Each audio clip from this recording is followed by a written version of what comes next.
ਜਿਸ ਟਾਈਮ ਦੇ ਉੱਤੇ ਤੁਸੀਂ ਆਏ, ਤੁਸੀਂ ਥੋੜ੍ਹਾ ਜਿਹਾ ਆਪਣੇ ਉਸ ਸਫ਼ਰ ਨੂੰ ਜੇ ਤੁਸੀਂ ਪੇਸ਼ ਕਰੋ। ਜਿਹੜਾ ਮੇਰਾ ਜਾਤੀ ਸਫ਼ਰ ਮੈਂ ਕਹਾਂਗਾ ਵੀ ਕੋਈ ਜ਼ਿਆਦਾ ਮੁਸ਼ਕਿਲਾਂ ਵਾਲਾ ਨਹੀਂ ਸੀ, ਕਿਉਂਕਿ ਮੈਂ ਡਾਕਟਰੀ ਦੀ ਪੜ੍ਹਾਈ ਪਟਿਆਲੇ ਮੈਡੀਕਲ ਕਾਲਜ ਤੋਂ ਕਰਕੇ ਆਇਆ ਸੀ। ਪਰ ਜਿਹੜਾ ਮੇਰਾ ਪਰਿਵਾਰ ਹੈ, ਮੇਰੇ ਵਾਲਿਦੀਨ, ਮੇਰੇ ਪੇਰੈਂਟਸ, ਉਹਨਾਂ ਦੀ ਪੈਦਾਇਸ਼ ਲਾਲਪੁਰ ਜ਼ਿਲ੍ਹੇ 'ਚ ਹੋਈ ਸੀ। ਸੋ ਬੜੀ ਛੋਟੀ ਉਮਰ ਦੇ ਵਿੱਚ ਜਦੋਂ ਸਾਡੇ ਪੰਜਾਬ ਦੀ ਤਕਸੀਮ ਹੋਈ, ਵੈਸੇ ਤਾਂ ਉਹਨੂੰ ਇੰਡੀਆ ਦੀ ਤਕਸੀਮ, ਪਾਰਟੀਸ਼ਨ ਕਿਹਾ ਜਾਂਦਾ, ਪਰ ਤਕਸੀਮ ਸਿਰਫ 2 ਸੂਬਿਆਂ ਦੀ ਹੋਈ ਸੀ, ਪੰਜਾਬ ਦੀ ਤੇ ਬੰਗਾਲ ਦੀ। ਸੋ ਸਾਡੇ ਬਜ਼ੁਰਗ ਉੱਥੋਂ ਉੱਠ ਕੇ ਆਏ, ਬੜੀਆਂ ਮੁਸ਼ਕਲਾਂ ਝੱਲੀਆਂ, ਅਸੀਂ ਉਹਨਾਂ ਦੀਆਂ ਸਟੋਰੀਆਂ ਸੁਣਦੇ ਰਹੇ। ਫਿਰ 1984 ਜੋ ਪੰਜਾਬ 'ਚ ਭਾਣਾ ਵਰਤਿਆ, ਉਦੋਂ ਜਿਹੜੀ ਸਾਡੀ ਨੌਜਵਾਨ 21-22 ਸਾਲ ਦੇ ਨੌਜਵਾਨ ਸੀ, ਉਹਨਾਂ ਤੇ ਉਸ ਚੀਜ਼ ਦਾ ਬਹੁਤ ਜ਼ਿਆਦਾ ਪ੍ਰਭਾਵ ਸੀ। ਸਿਰਫ ਸਾਡੀ ਮੇਰੀ ਉਮਰ ਦੇ ਬਹੁਤ ਜ਼ਿਆਦਾ ਜਿਹੜੇ ਨੌਜਵਾਨ ਸੀਗੇ, ਉਹਨਾਂ ਨੇ ਉਦੋਂ ਪੰਜਾਬ ਨੂੰ ਜਾਂ ਇੰਡੀਆ ਨੂੰ ਛੱਡ ਕੇ ਉਹ ਅਮਰੀਕਾ 'ਚ ਆਏ। ਤੁਸੀਂ ਇਹ ਕਿਤਾਬ ਵੀ ਇੱਕ ਤੁਹਾਡੀ ਸੰਸਥਾ ਦੇ ਦੁਆਰਾ ਸਾਰਿਆਂ ਨੇ ਮਿਲ ਕੇ, ਸਿੱਖ ਪਾਇਨੀਅਰਸ, ਉਹ ਵੀ ਇੱਕ ਛਾਪੀ ਹੋਈ ਹੈ। ਹਾਂਜੀ, ਉਹ ਪੰਜਾਬੀ ਪਾਇਨੀਅਰਿੰਗ ਹੈਗੀ ਆ। ਜ਼ਿਆਦਾਤਰ ਤਾਂ ਸਿੱਖਾਂ ਦੀਆਂ ਸਟੋਰੀਆਂ ਹੀ ਆ, ਕਿਉਂਕਿ ਜਿਹੜੇ ਪਹਿਲੇ ਪਾਇਨੀਅਰ ਜਿਹੜੇ ਆਏ ਸੀ ਉਹ ਜ਼ਿਆਦਾ ਤੌਰ ਤੇ ਸਿੱਖ ਕਮਿਊਨਿਟੀ ਨਾਲ ਸੰਬੰਧ ਰੱਖਦੇ ਸੀ, ਪਰ ਉਹ ਸਾਰੇ ਪੰਜਾਬੀਆਂ ਦੀਆਂ, ਹੋਰਾਂ ਦੀਆਂ ਵੀ, ਦੂਜੇ ਪੰਜਾਬੀਆਂ ਦੀਆਂ ਵੀ ਸਟੋਰੀਜ਼ ਨੇ ਉਹਦੇ ਵਿੱਚ। ਤੇ ਉਹ ਕਿਤਾਬ ਅਸੀਂ ਕੋਈ 3 ਸਾਲ ਪਹਿਲਾਂ ਜਿਹੜੀ ਕੈਲੀਫੋਰਨੀਆ ਸਟੇਟ ਲਾਇਬ੍ਰੇਰੀ 'ਚ ਰਿਲੀਜ਼ ਕੀਤੀ ਸੀਗੀ। ਉਹ ਕਿਤਾਬ ਅਵੇਲੇਬਲ ਵੀ ਹੈਗੀ। ਉਹ ਇੱਕ ਅਮਰੀਕਨ ਆਥਰ ਹੈ, ਲੀਆ ਟਰਹਿਊਨ, ਜੋ ਕਿ CNN ਦੀ ਨਿਊਜ਼ ਐਡੀਟਰ ਰਹੀ ਆ। ਉਹਨਾਂ ਨੇ ਉਹ ਕਿਤਾਬ ਸੁਸਾਇਟੀ ਦੇ ਨਾਲ ਯੋਗਦਾਨ ਕਰਕੇ ਉਹ ਕਿਤਾਬ ਲਿਖੀ ਸੀ, ਤੇ ਸੁਸਾਇਟੀ ਮੈਂਬਰਾਂ ਨੇ ਕਾਫੀ ਮਿਹਨਤ ਕਰਕੇ ਉਹ ਪੁਰਾਣੀਆਂ ਚੀਜ਼ਾਂ ਇਕੱਠੀਆਂ ਕਰਕੇ, ਪੁਰਾਣੀਆਂ ਤਸਵੀਰਾਂ, ਉਹ ਬੁੱਕ ਅਵੇਲੇਬਲ ਹੈਗੀ ਆ। ਤੁਸੀਂ amazon.com ਤੋਂ ਲੈ ਸਕਦੇ ਹੋ, ਪੰਜਾਬੀ ਅਮਰੀਕਨ ਹੈਰੀਟੇਜ ਸੁਸਾਇਟੀ ਤੋਂ ਵੀ ਲੈ ਸਕਦੇ ਹੋ, ਤੇ ਜਿਹੜਾ ਯੂਬਾ ਸਿਟੀ ਦੇ ਵਿੱਚ ਮਿਊਜ਼ੀਅਮ ਬਣਿਆ, ਉੱਥੇ ਵੀ ਕਿਤਾਬ ਉਹ ਅਵੇਲੇਬਲ ਹੈਗੀ। ਸਿੱਖਸ ਅਲਾਊਡ ਟੂ ਲੈਂਡ, ਇਹਦੇ ਵਿੱਚ ਉਹਨਾਂ ਨੇ 4 ਸਿੱਖਾਂ ਦੇ ਨਾਂ ਲਏ ਹੋਏ ਨੇ। ਉਹਨਾਂ 'ਚ ਇੱਕ ਨਾਂ ਬਖਸ਼ੀਸ਼ ਸਿੰਘ, ਸੁਹਾਵਾ ਸਿੰਘ, ਬਰਿਆਮ ਸਿੰਘ, ਤੇ ਮੈਨੂੰ ਚੌਥੇ ਬੰਦੇ ਦਾ ਨਾਂ ਨਹੀਂ ਯਾਦ ਆਉਂਦਾ। ਤੇ ਜਿਹੜਾ ਬਖਸ਼ੀਸ਼ ਸਿੰਘ ਸੀਗਾ, ਬਖਸ਼ੀਸ਼ ਸਿੰਘ ਢਿੱਲੋਂ, ਉਹ ਪੜ੍ਹਿਆ ਲਿਖਿਆ ਸੀਗਾ। ਉਹਨੇ ਚਾਈਨਾ ਦੇ ਵਿੱਚ ਬ੍ਰਿਟਿਸ਼ ਆਰਮੀ ਦੇ ਵਿੱਚ ਉਹ ਚੰਗੀ ਪਦਵੀ ਤੇ ਸੀਗਾ। ਓਕੇ। ਉਹਦੀ ਜਿਹੜੀ ਬੇਟੀ ਸੀਗੀ, ਉਹਦਾ ਨਾਂ ਸੀ ਕਰਤਾਰ ਕੌਰ ਢਿੱਲੋਂ। ਜਿਹੜੀ ਕਰਤਾਰ ਕੌਰ ਢਿੱਲੋਂ ਨੂੰ ਮੈਂ 2001 ਦੇ ਵਿੱਚ ਇੰਟਰਵਿਊ ਕੀਤਾ ਸੀ, ਅੱਜ ਤੋਂ 25 ਸਾਲ ਪਹਿਲਾਂ। ਮੇਰੇ ਕੋਲੇ ਉਹਨਾਂ ਦੀ ਘੰਟੇ ਦੀ ਵੀਡੀਓ ਇੰਟਰਵਿਊ ਆ। ਉਹਦੇ ਵਿੱਚ ਉਹਨਾਂ ਨੇ ਦੱਸਿਆ ਵੀ ਉਹਨਾਂ ਦਾ ਫਾਦਰ 1889 ਚ ਪਹਿਲਾਂ ਆਇਆ ਸੀ ਅਮਰੀਕਾ, ਫਿਰ ਵਾਪਸ ਚਲਿਆ ਗਿਆ ਸੀ, ਬਖਸ਼ੀਸ਼ ਸਿੰਘ। ਹਾਂ, ਬਖਸ਼ੀਸ਼ ਸਿੰਘ। ਫਿਰ ਜਾ ਕੇ ਉਹ ਆਪਣੇ ਪਰਿਵਾਰ ਤੇ ਆਪਣੀ ਵਾਈਫ ਤੇ ਨੂੰ ਲੈ ਕੇ ਆਇਆ। ਬੱਚੇ ਉਹਨਾਂ ਦੇ ਇੱਥੇ ਪੈਦਾ ਹੋਏ ਸੀ। ਜਿਹੜੇ ਉਹਨਾਂ ਦੀ ਵਾਈਫ ਵੀ ਸੀ ਨਾ, ਉਹ ਵੀ ਬੜੀ ਇੱਕ ਪਰਮੰਨੀ ਹੋਈ ਕੂਕਾ ਫੈਮਿਲੀ ਨੂੰ ਬਿਲੋਂਗ ਕਰਦੀ ਸੀ, ਜਿਨ੍ਹਾਂ ਨੇ ਕਿ ਬਹੁਤ ਸ਼ਹੀਦੀਆਂ ਦਿੱਤੀਆਂ ਸੀ। ਉਦੋਂ ਅੰਗਰੇਜ਼ਾਂ ਨੇ ਕਾਫੀ ਕੂਕਿਆਂ ਨੂੰ ਸ਼ਹੀਦ ਕੀਤਾ ਸੀ, ਕਿਉਂਕਿ ਉਹ ਜੇ ਦੇਖਿਆ ਜਾਵੇ ਤਾਂ ਜਿਹੜੇ ਰਾਮ ਸਿੰਘ ਜੀ ਸੀਗੇ, ਉਹ ਬੜੇ ਉਹਨਾਂ ਨੂੰ ਪੰਜਾਬ ਦੇ ਵਿੱਚ ਕੂਕਿਆਂ ਨੇ ਇੱਕ ਮੂਵਮੈਂਟ ਚਲਾਈ ਸੀਗੀ ਆਜ਼ਾਦੀ ਦੀ। ਉਹ ਟੌਪਿਕ ਵੱਖਰਾ ਹੈਗਾ। ਪਰ ਉਹ ਜਿਹੜੀ ਫੈਮਿਲੀ ਆ ਕਰਤਾਰ ਕੌਰ ਢਿੱਲੋਂ ਦੀ, ਜਿਹੜੀ ਗ੍ਰੈਂਡ ਡਾਟਰ ਹੈ, ਉਹਦਾ ਨਾਂ ਐਰਕਾ ਸੂਰਤ ਐਂਡਰਸਨ। ਉਹ UCLA ਦੇ ਵਿੱਚ ਮੀਡੀਆ ਦੇ ਵਿੱਚ ਪ੍ਰੋਫੈਸਰ ਸੀ, ਤੇ ਹੁਣ ਉਹ ਬਰਕਲੇ 'ਚ ਰਹਿੰਦੇ ਨੇ। ਅੱਛਾ। ਮੈਂ ਜਦੋਂ ਅਸੀਂ ਇਹ ਗੱਲ ਹੈਗੀ 1900 ਮੇਰੇ ਖਿਆਲ 99 ਦੀ ਜੀ, ਇੱਕ ਮੂਵੀ ਬਣੀ ਸੀ ਦ ਟਰਬਨਸ। ਉਹ ਟਰਬਨਸ ਜਿਹੜੀ ਮੂਵੀ ਸੀ, ਉਹ ਸਿੱਖ ਫਾਊਂਡੇਸ਼ਨ, ਜਿੱਥੇ ਡਾਕਟਰ ਕਪਾਨੀ ਜਿਹੜੀ ਫਾਊਂਡੇਸ਼ਨ ਨੂੰ ਚਲਾਉਂਦੇ ਸੀ, ਉਹਨਾਂ ਦੀ 25ਵੀਂ ਵਰ੍ਹੇਗੰਢ ਤੇ ਉਹ ਮੂਵੀ ਦਿਖਾਈ ਗਈ ਸੀ, ਦ ਟਰਬਨਸ। ਮੈਂ ਵੇਖੀ ਤੇ ਮੈਂ ਬੜਾ ਪ੍ਰਭਾਵਿਤ ਹੋਇਆ, ਤੇ ਮੈਂ ਐਰਕਾ ਨੇ ਬਣਾਈ ਸੀ ਉਹ ਮੂਵੀ PBS ਦੇ ਨਾਲ। ਆਪਣੇ ਉਹਦੇ ਵਿੱਚ ਆਪਣੇ ਕਵੀ ਰਾਜ ਵੀ ਸੀਗੇ, ਤੇ ਮੈਂ ਉਹਨਾਂ ਨੂੰ ਬੇਨਤੀ ਕੀਤੀ ਵੀ ਮੈਂ ਨਾ ਐਰਕਾ ਨੂੰ ਵੀ, ਤੂੰ ਭਾਈ ਫਿਰ ਸਾਡੇ ਯੂਬਾ ਸਿਟੀ ਦੇ ਮੇਲੇ ਤੇ ਆ, ਸੀ ਤੇਰਾ ਮਾਣ ਇੱਜ਼ਤ ਕਰਨਾ, ਵੀ ਤੂੰ ਇੱਕ ਬੜੀ ਪ੍ਰਭਾਵਸ਼ਾਲੀ ਡਾਕੂਮੈਂਟਰੀ ਬਣਾਈ ਆ। ਐਰਕਾ ਮੈਨੂੰ ਕਹਿੰਦੀ ਵੀ ਮੇਰੇ ਹੀ ਬਜਾਏ ਨਾ ਤੂੰ ਮੇਰੀ ਗ੍ਰੈਂਡ ਮਦਰ ਨਾਲ ਗੱਲ ਕਰ। ਉਹਨਾਂ ਨੇ ਮੈਨੂੰ ਨੰਬਰ ਦਿੱਤਾ ਕਰਤਾਰ ਕੌਰ ਢਿੱਲੋਂ ਦਾ, ਤੇ ਕਰਤਾਰ ਕੌਰ ਢਿੱਲੋਂ ਆਲਮੋਸਟ 80s ਦੇ ਵਿੱਚ ਸੀਗੇ। ਠੀਕ ਹੈ। ਤੇ ਉਹ ਯੂਬਾ ਸਿਟੀ ਆਏ ਤੇ ਮੇਲੇ ਤੇ ਬੋਲੇ ਵੀ।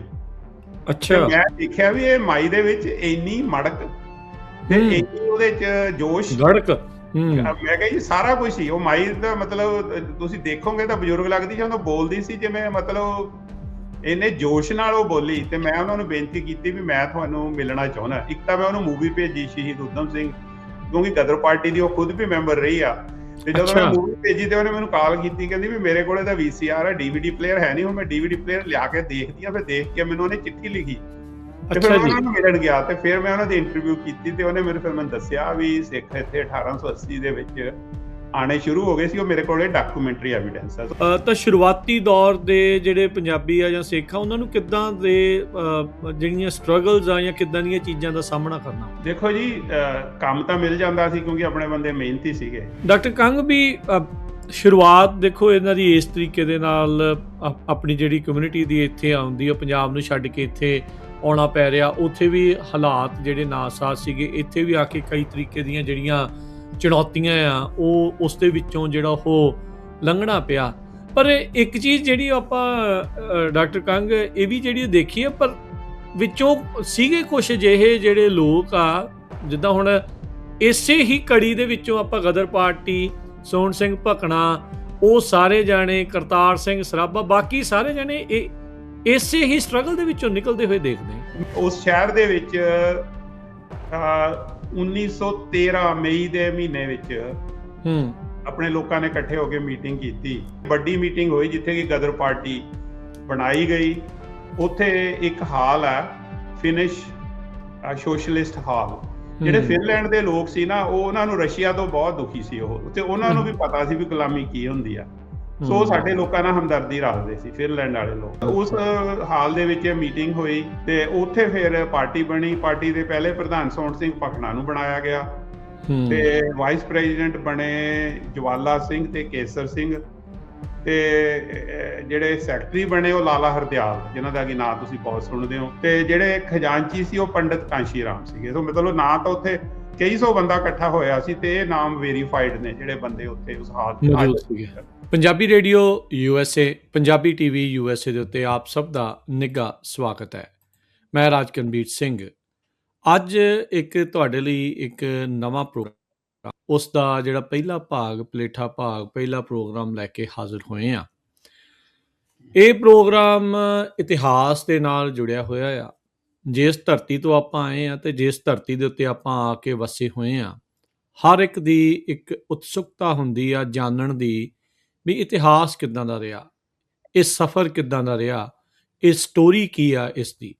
ਸੋ ਅੱਜ ਜਿਹੜੇ ਪੰਜਾਬੀ ਅਮਰੀਕਨਸ ਇੱਥੇ ਅਮਰੀਕਾ ਦੇ ਵਿੱਚ ਵਸੇ ਹੋਏ ਆ, ਕਦੋਂ ਇੱਥੇ ਆਏ, ਕਿਹੜੇ ਰਸਤੇ ਆਏ, ਕਿਹੜੇ ਹਾਲਾਤਾਂ 'ਚ ਆਉਣਾ ਪਿਆ ਤੇ ਕਿਹੜੇ ਹਾਲਾਤਾਂ ਦਾ ਆ ਕੇ ਸਾਹਮਣਾ ਕਰਨਾ ਪਿਆ, ਤੇ ਅੱਜ ਜੋ ਕਰੰਟ ਸਿਚੁਏਸ਼ਨ ਆ ਉਹਦੇ ਵਿੱਚ ਕੀ ਚੱਲ ਰਿਹਾ ਤੇ ਇੱਥੇ ਤੱਕ ਪਹੁੰਚਣ ਦਾ ਜਿਹੜਾ ਸਫ਼ਰ ਆ। ਸੋ ਇੱਕ ਪੰਜਾਬੀ ਅਮਰੀਕਨ ਸਟੋਰੀ ਆ, ਇਹ ਜਰਨੀ ਆ ਅਮਰੀਕਾ ਤਾਈਂ। ਸੋ ਇਹ ਵੱਖ-ਵੱਖ ਹਿੱਸਿਆਂ ਦੇ ਵਿੱਚ ਆਪਾਂ ਤੁਹਾਡੇ ਲਈ ਇਸ ਪ੍ਰੋਗਰਾਮ ਨੂੰ ਲੈ ਕੇ ਆਵਾਂਗੇ। ਇਹਦੇ ਵੱਖ-ਵੱਖ ਪਹਿਲੂ, ਵੱਖ-ਵੱਖ ਉਸ ਦੇ ਵਿੱਚ ਕਹਾਣੀਆਂ ਤੁਹਾਡੇ ਨਾਲ ਸਾਂਝ ਪਾਵਾਂਗੇ। ਆਪਾਂ ਦੱਸਦੇ ਜਾਈਏ, ਆਪਣੇ ਨਾਲ ਇਸ ਪ੍ਰੋਗਰਾਮ ਦੇ ਵਿੱਚ ਵਿਸ਼ੇਸ਼ ਤੌਰ ਦੇ ਉੱਤੇ ਡਾਕਟਰ ਜਸਵੀਰ ਸਿੰਘ ਕੰਗ ਜੀ, ਜੋ ਕਿ ਯੂਬਾ ਸਿਟੀ 'ਚ ਪਿਛਲੇ ਕਈ ਦਹਾਕਿਆਂ ਤੋਂ ਸਿਹਤ ਸੇਵਾਵਾਂ ਡਾਕਟਰੀ ਦੇ ਰੂਪ ਦੇ ਵਿੱਚ ਉਹ ਦਿੰਦੇ ਆਏ ਆ। ਇਹ ਲਿਖਦੇ ਵੀ ਨੇ ਅੱਜ ਕੱਲ੍ਹ, ਇਹਨਾਂ ਦੇ ਗੀਤ ਵੀ ਹੈਗੇ ਨੇ, ਇਹਨਾਂ ਨੇ ਕਿਤਾਬਾਂ ਕਈ ਪੜ੍ਹੀਆਂ ਆ, ਕਈ ਕਿਤਾਬਾਂ ਦੇ ਉੱਤੇ ਇਹਨਾਂ ਨੇ ਆਪਣਾ ਜਿਹੜਾ ਓਪੀਨੀਅਨ ਆ ਉਹ ਵੀ ਦਿੱਤਾ ਆ। ਤੇ ਵੱਡੇ ਤੌਰ ਦੇ ਉੱਤੇ ਜਿਹੜੇ ਇਤਿਹਾਸ ਨੂੰ ਸਾਂਭਣ ਦਾ ਉਪਰਾਲਾ ਜਿਹੜਾ ਆ ਉਹ ਪਿਛਲੇ ਲੰਮੇ ਸਮੇਂ ਤੋਂ, ਕਈ ਦਹਾਕਿਆਂ ਤੋਂ ਜਿਹੜਾ ਉਹ ਕਰਦੇ ਆ ਰਹੇ ਆ। ਸੋ ਉਹਨਾਂ ਦੇ ਨਾਲ ਇਹ ਪ੍ਰੋਗਰਾਮ ਦੀ ਲੜੀ ਜਿਹੜੀ ਉਹ ਆਪਾਂ ਸ਼ੁਰੂ ਕਰ ਰਹੇ ਹਾਂ। ਸੋ ਸਭ ਤੋਂ ਪਹਿਲਾਂ ਡਾਕਟਰ ਜਸਵੀਰ ਸਿੰਘ ਕੰਗ ਜੀ, ਜੀ ਆਇਆਂ ਨੂੰ, ਸਵਾਗਤ ਹੈ। ਸਤਿ ਸ੍ਰੀ ਅਕਾਲ ਜੀ। ਸਤਿ ਸ੍ਰੀ ਅਕਾਲ ਜੀ। ਸੋ ਡਾਕਟਰ ਕੰਗ, ਡਾਕਟਰੀ ਦੇ ਪੇਸ਼ੇ ਦੇ ਵਿੱਚ ਹੁੰਦੇ ਹੋਏ ਉੱਦਾਂ ਇਹ ਅਕਸਰ ਮੰਨਿਆ ਜਾਂਦਾ ਵੀ ਡਾਕਟਰਸ ਦੇ ਕੋਲ ਵਕਤ ਨਹੀਂ ਹੁੰਦਾ, ਵੀ ਬੜੇ ਬਿਜ਼ੀ ਉਹਨਾਂ ਦਾ ਸਕੈਜੂਲ ਜਿਹੜਾ ਉਹ ਰਹਿੰਦਾ ਆ। ਪਰ ਪਿਛਲੇ ਕਈ ਦਹਾਕਿਆਂ ਤੋਂ ਜਿੱਥੇ ਤੁਸੀਂ ਡਾਕਟਰੀ ਦੀਆਂ ਸੇਵਾਵਾਂ ਵੀ ਨਿਭਾਉਂਦੇ ਆ ਰਹੇ ਹੋ, ਉੱਥੇ ਜਿਹੜੇ ਮਰੀਜ਼ ਆ ਉਹਨਾਂ ਨੂੰ ਠੀਕ ਕਰਦੇ ਆ ਰਹੇ ਹੋ, ਉੱਥੇ ਨਾਲ ਦੇ ਨਾਲ ਤੁਹਾਡੀ ਜਿਹੜੀ ਰੁਚੀ ਆ ਇਸ ਇਤਿਹਾਸ ਦੇ ਨਾਲ ਜਿਹੜੀ ਉਹ ਜੁੜੀ ਰਹੀ ਆ। ਕੀ ਕਾਰਨ ਸੀਗੇ ਜਿਹੜਾ ਇਹ ਇਤਿਹਾਸ ਨੇ, ਇਸ ਸਟੋਰੀ ਨੇ, ਇਸ ਜਰਨੀ ਨੇ ਤੁਹਾਨੂੰ ਇਸ ਪਾਸੇ ਵੱਲ ਨੂੰ ਖਿੱਚਿਆ? ਰਾਜ ਜੀ, ਤੁਹਾਡਾ ਬਹੁਤ ਧੰਨਵਾਦ, ਤੇ ਪ੍ਰੋਗਰਾਮ ਸੁਣਨ ਵਾਲੇ ਸਾਰੇ ਸਰੋਤਿਆਂ ਨੂੰ ਮੇਰੀ ਪਿਆਰ ਭਰੀ ਸਤਿ ਸ੍ਰੀ ਅਕਾਲ। ਡਾਕਟਰ ਹੋਣ ਦੇ ਨਾਤੇ ਇੱਕ ਤੁਹਾਡਾ ਸਾਇੰਟੀਫਿਕ ਮਾਈਂਡ ਹੁੰਦਾ, ਤੁਸੀਂ ਕੋਈ ਵੀ ਜਿਹੜੀ ਗੱਲ ਆ ਉਹ ਤਰਕ ਨਾਲ ਜਾਂ ਲੌਜਿਕ ਨਾਲ ਕਰਨ ਦੀ ਕੋਸ਼ਿਸ਼ ਕਰਦੇ ਹੋ। ਜਿਹੜਾ ਇਨਸਾਨ ਹੈਗਾ, ਇੱਕ ਤਾਂ ਉਹਦੀ ਜਦੋਂ ਆਪਾਂ ਸਰੀਰ ਦੀ ਗੱਲ ਕਰਦੇ ਹਾਂ, ਇੱਕ ਉਹਦੀ ਇੱਕ ਮਾਨਸਿਕ ਜਿਹੜੀ ਹੁੰਦੀ ਆ ਉਹ ਵੀ ਇਸ਼ੂਜ਼ ਹੁੰਦੇ ਨੇ। ਪਰ ਆਪਾਂ ਹੁਣ ਇੱਕ ਦੂਜੇ ਸਮਾਜ ਚੋਂ ਉੱਠ ਕੇ ਜਦੋਂ ਦੂਜੇ ਸਮਾਜ 'ਚ ਆ ਕੇ ਆਪਾਂ ਆਪਣੇ ਆਪ ਨੂੰ ਫਿੱਟ ਕਰਦੇ ਆ ਜਾਂ ਇੰਟੈਗਰੇਟ ਕਰਦੇ ਆ, ਸੋ ਉਹਦੇ ਨਾਲ ਤੁਹਾਡੀ ਸਿਹਤ ਤੇ ਵੀ ਅਸਰ ਪੈਂਦਾ, ਤੁਹਾਡੇ ਕਈ ਮੁਸ਼ਕਲਾਵਾਂ ਤੇ ਅਸਰ ਪੈਂਦਾ।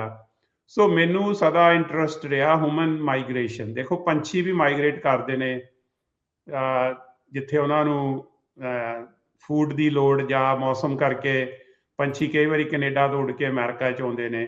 ਸੋ ਜੀ ਜਿਹੜਾ ਇਨਸਾਨ ਹੈਗਾ, ਜਦੋਂ ਦਾ ਇਨਸਾਨ ਬਣਿਆ, ਉਹ ਰੋਜ਼ੀ ਰੋਟੀ ਜਾਂ ਚੰਗੇ ਇੱਕ ਸੇਫ এনवायरमेंट ਦੀ ਲੋੜ ਦੇ ਲਈ ਇੱਕ ਜਗ੍ਹਾ ਤੋਂ ਦੂਜੀ ਜਗ੍ਹਾ ਤੇ ਮਾਈਗ੍ਰੇਟ ਕਰਦਾ ਰਿਹਾ।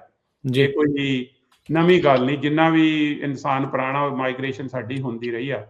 ਸੋ ਜਿਹੜੀ ਸਾਡੀ ਖਾਸ ਕਰਕੇ ਜਿਹੜੇ ਖਿੱਤੇ ਤੋਂ ਅਸੀਂ ਆਏ ਆ, ਜਿਹਨੂੰ ਅਸੀਂ ਪੰਜਾਬ, 5 ਦਰਿਆਵਾਂ ਦੀ ਧਰਤੀ ਜਾਂ ਲੈਂਡ ਆਫ 5 ਰਿਵਰਸ, ਪੰਜਾਬ ਦਾ ਮਤਲਬ ਹੀ 5 ਪਾਣੀਆਂ ਦੀ ਧਰਤੀ ਆ। ਉੱਥੋਂ ਜਿਹੜੇ ਲੋਕ ਸਾਡੇ ਭੈਣ ਭਰਾ ਬਜ਼ੁਰਗ ਸਾਡੇ ਇੱਥੇ ਆਏ ਅਮਰੀਕਾ ਦੇ ਪੈਸੀਫਿਕ ਵੈਸਟ, ਜੋ ਕਿ California, Oregon, Washington Canada state ਤੇ ਵਿੱਚ ਬ੍ਰਿਟਿਸ਼ ਕੋਲੰਬੀਆ ਜ਼ਿਆਦਾ ਇੱਧਰ ਆਏ। ਇਧਰ ਹੈ ਤੋ ਹਾਂਜੀ ਇਹ ਸਾਡੇ ਲੋਕਾਂ ਨੇ ਇੱਥੇ ਆ ਕੇ ਬੜੀਆਂ ਮੁਸ਼ਕਲਾਂ ਵੀ ਝੱਲੀਆਂ, ਤੇ ਉਹ ਜਿਹੜਾ ਮੈਂ ਇਹ ਕਹਾਂਗਾ ਵੀ ਜਿਹੜਾ ਇਤਿਹਾਸ ਹੈ, ਉਹ ਤੁਹਾਡੇ ਜੋ ਅੱਜ ਤੁਹਾਡੀ ਜ਼ਿੰਦਗੀ ਚੱਲ ਰਹੀ ਆ ਉਹਦਾ ਤੁਹਾਡੇ ਤੇ ਅਸਰ ਹੁੰਦਾ, ਜੋ ਅੱਜ ਤੁਸੀਂ ਕਰ ਰਹੇ ਹੋ ਉਹਦਾ ਅਸਰ ਆਉਣ ਵਾਲੀਆਂ ਨਸਲਾਂ ਤੇ ਹੁੰਦਾ ਹੈਗਾ। ਤੇ ਮੈਨੂੰ ਇਹ ਇੰਟਰਸਟ ਜਿਹੜਾ ਪੈਦਾ ਹੋਇਆ, ਮੈਨੂੰ ਇੱਕ ਵਾਰੀ ਕਿਸੇ ਅਖਬਾਰ ਨੇ ਕੋਈ ਆਰਟੀਕਲ ਲਿਖਣ ਲਈ ਕਿਹਾ ਸੀ, ਤੇ ਉਦੋਂ ਮੈਂ ਰਿਸਰਚ ਕੀਤੀ ਤੇ ਮੈਂ ਬੜਾ ਰਿਸਰਚ ਕਰਕੇ ਬੜਾ ਕੀ ਕਹਾਂਗਾ ਵੀ ਭਾਵੁਕ ਵੀ ਹੋਇਆ ਤੇ ਇੰਪ੍ਰੈਸ ਵੀ ਹੋਇਆ ਵੀ ਸਾਡਾ ਇੰਨਾ ਵਿਰਸਾ ਹੈਗਾ ਹਾਂਜੀ ਅਮਰੀਕਾ ਦੇ ਵਿੱਚ, ਸਾਨੂੰ ਖੁਦ ਨਹੀਂ ਪਤਾ। ਤੇ ਇੱਕ ਸਾਡੇ ਵੱਡੇ ਵੀਰ ਭਾਜੀ ਹੁੰਦੇ ਸੀ ਤਜਿੰਦਰ ਸਿੰਘ ਸੀਬੀਆ, ਜਿਨ੍ਹਾਂ ਨੂੰ ਪਿਆਰ ਦੇ ਨਾਲ ਟੈਡ ਸੀਬੀਆ ਕਹਿੰਦੇ ਸੀ, ਉਹ UC ਡੇਵਿਸ ਦੇ ਵਿੱਚ ਲਾਇਬ੍ਰੇਰੀਅਨ ਰਹੇ ਨੇ, ਚੀਫ ਲਾਇਬ੍ਰੇਰੀਅਨ ਬਹੁਤ ਸਾਲ। ਉਹਨਾਂ ਨੇ ਇੱਕ ਵੈਬਸਾਈਟ ਵੀ ਬਣਾਈ ਸੀਗੀ, ਹੂੰ ਜੋ ਕਿ ਅੱਜ ਕੱਲ੍ਹ ਵੀ ਬੜੀ ਅੱਛੀ ਵੈਬਸਾਈਟ ਆ, ਸਿੱਖ ਪਾਇਨੀਅਰਸ। ਤੇ ਉਹਨਾਂ ਨਾਲ ਵੀ ਮੇਰਾ ਬੜਾ ਪਿਆਰ ਸੀ, ਤੇ ਉਹਨਾਂ ਨਾਲ ਅਸੀਂ ਕਾਫੀ ਕੰਮ ਵੀ ਕੀਤਾ, ਉਹਨਾਂ ਤੋਂ ਸਿੱਖਿਆ ਵੀ। ਸੋ ਮੈਨੂੰ ਇਹ ਟੌਪਿਕ ਦੇ ਵਿੱਚ ਮੈਡੀਸਨ ਤੋਂ ਸਿਵਾਏ ਜੇ ਮੇਰੀ ਦੂਜੀ ਪੈਸ਼ਨ ਹੈਗੀ ਆ, ਉਹ ਹੈਗੀ ਆ ਆਪਣੀ ਜੋ ਮਾਈਗ੍ਰੇਸ਼ਨ ਦੀ ਹਿਸਟਰੀ ਆ, ਉਹਦੇ ਬਾਰੇ ਜਾਣਕਾਰੀ ਇਕੱਠੀ ਕਰਨਾ। ਤੁਸੀਂ ਇਹ ਕਿਤਾਬ ਵੀ ਇੱਕ ਤੁਹਾਡੀ ਸੰਸਥਾ ਦੇ ਦੁਆਰਾ ਸਾਰਿਆਂ ਨੇ ਮਿਲ ਕੇ ਸਿੱਖ ਪਾਇਨੀਅਰਸ, ਉਹ ਵੀ ਇੱਕ ਛਾਪੀ ਹੋਈ ਹੈ।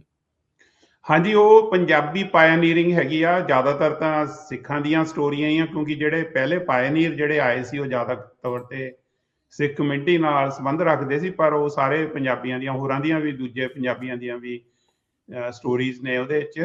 ਤੇ ਉਹ ਕਿਤਾਬ ਅਸੀਂ ਕੋਈ 3 ਸਾਲ ਪਹਿਲਾਂ ਜਿਹੜੀ ਕੈਲੀਫੋਰਨੀਆ ਸਟੇਟ ਲਾਇਬ੍ਰੇਰੀ 'ਚ ਰਿਲੀਜ਼ ਕੀਤੀ ਸੀਗੀ।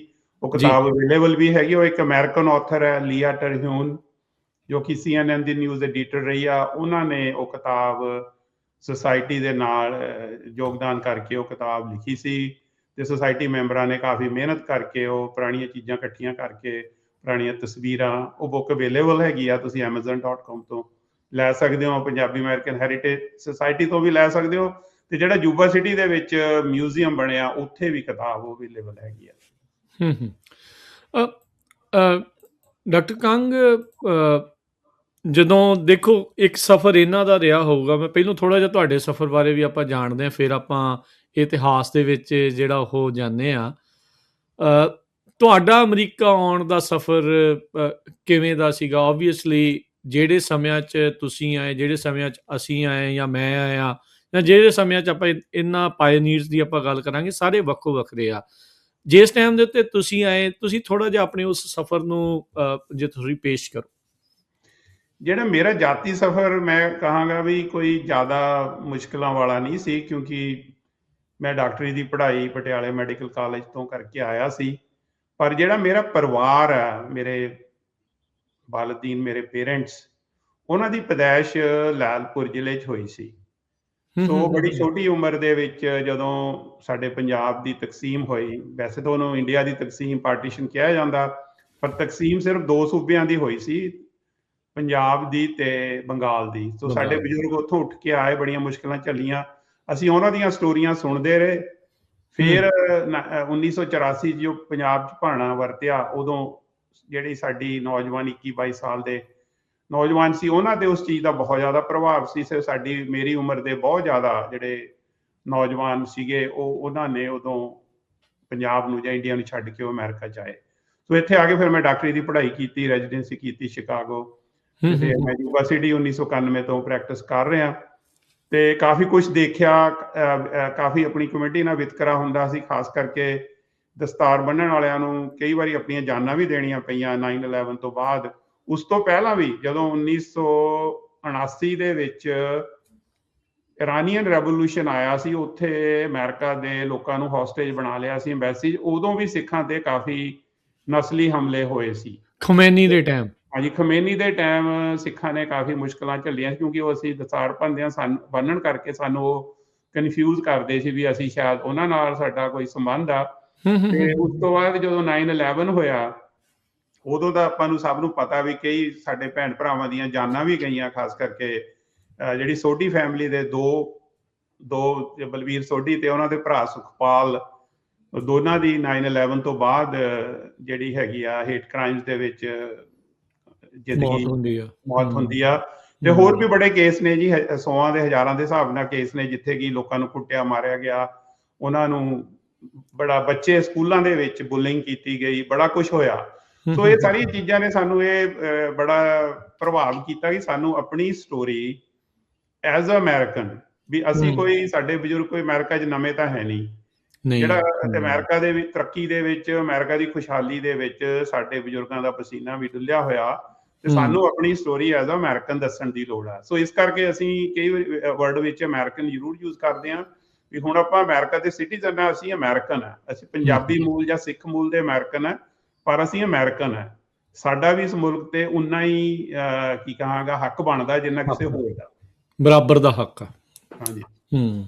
ਅੱਛਾ ਡਾਕਟਰ ਕੰਗ, ਕੀ ਦਸਤਾਵੇਜ਼ੀ ਤੌਰ ਦੇ ਉੱਤੇ ਆਪਾਂ ਕਦੋਂ ਦੇਖਦੇ ਹਾਂ ਵੀ ਹਾਂ ਪਹਿਲੀ ਵਾਰੀ ਜਿਹੜੇ ਪੰਜਾਬੀ ਆ ਜਾਂ ਜਿਹੜੇ ਸਿੱਖ ਆ ਉਹ ਅਮਰੀਕਾ 'ਚ, ਜਾਂ ਜਿੱਦਾਂ ਤੁਸੀਂ ਸ਼ੁਰੂਆਤ 'ਚ ਦੱਸਿਆ ਵੀ ਵੈਸਟ ਕੋਸਟ ਵਾਲੇ ਪਾਸੇ ਨੂੰ ਜਿਹੜੇ ਉਹ ਆਏ ਆ, ਕਿਹੜੀ ਕੁ ਸਾਲ ਦਾ ਹਵਾਲਾ ਆਪਾਂ ਨੂੰ ਸ਼ੁਰੂਆਤੀ ਮਿਲਦਾ ਹੈ ਵੀ ਇਹ ਉਦੋਂ ਇਹਨਾਂ ਨੇ ਇੱਥੇ ਆ ਕੇ ਪਲਾਇਨ ਕੀਤਾ ਸੀ, ਇੱਥੇ ਆਏ ਸੀਗੇ? ਮੈਂ ਥੋੜਾ ਜਿਹਾ ਪਿੱਛੇ ਜਾਵਾਂਗਾ ਵੀ ਆਏ ਕਿਉਂ। ਹਾਂਜੀ, ਮੈਂ ਉਧਰ ਨੂੰ ਜਾਣਾ ਸੀਗਾ, ਇਸ ਤੋਂ ਬਾਅਦ ਉਧਰ ਨੂੰ ਜਾਣਾ ਸੀ ਵੀ ਕਾਰਨ ਕੀ ਸੀਗਾ ਫਿਰ ਉਹਨਾਂ ਦੇ ਪਹਿਲਾਂ ਉੱਥੇ ਆਉਂਦੇ ਆ, ਫਿਰ ਆਪਾਂ ਆਉਂਦੇ ਵੀ ਇੱਥੇ ਕਦੋਂ ਆਏ। ਜਦੋਂ ਪੰਜਾਬ ਸੀਗਾ ਜਿਹੜਾ 1849 ਥਾਈਂ ਇੱਕ ਆਜ਼ਾਦ ਮੁਲਕ ਸੀਗਾ, ਮਹਾਰਾਜਾ ਰਣਜੀਤ ਸਿੰਘ ਦੀ ਜਿਹੜੀ ਡੈਥ ਹੁੰਦੀ ਆ ਉਹ 1839 'ਚ ਹੁੰਦੀ ਆ, 1839 ਦੇ ਵਿੱਚ।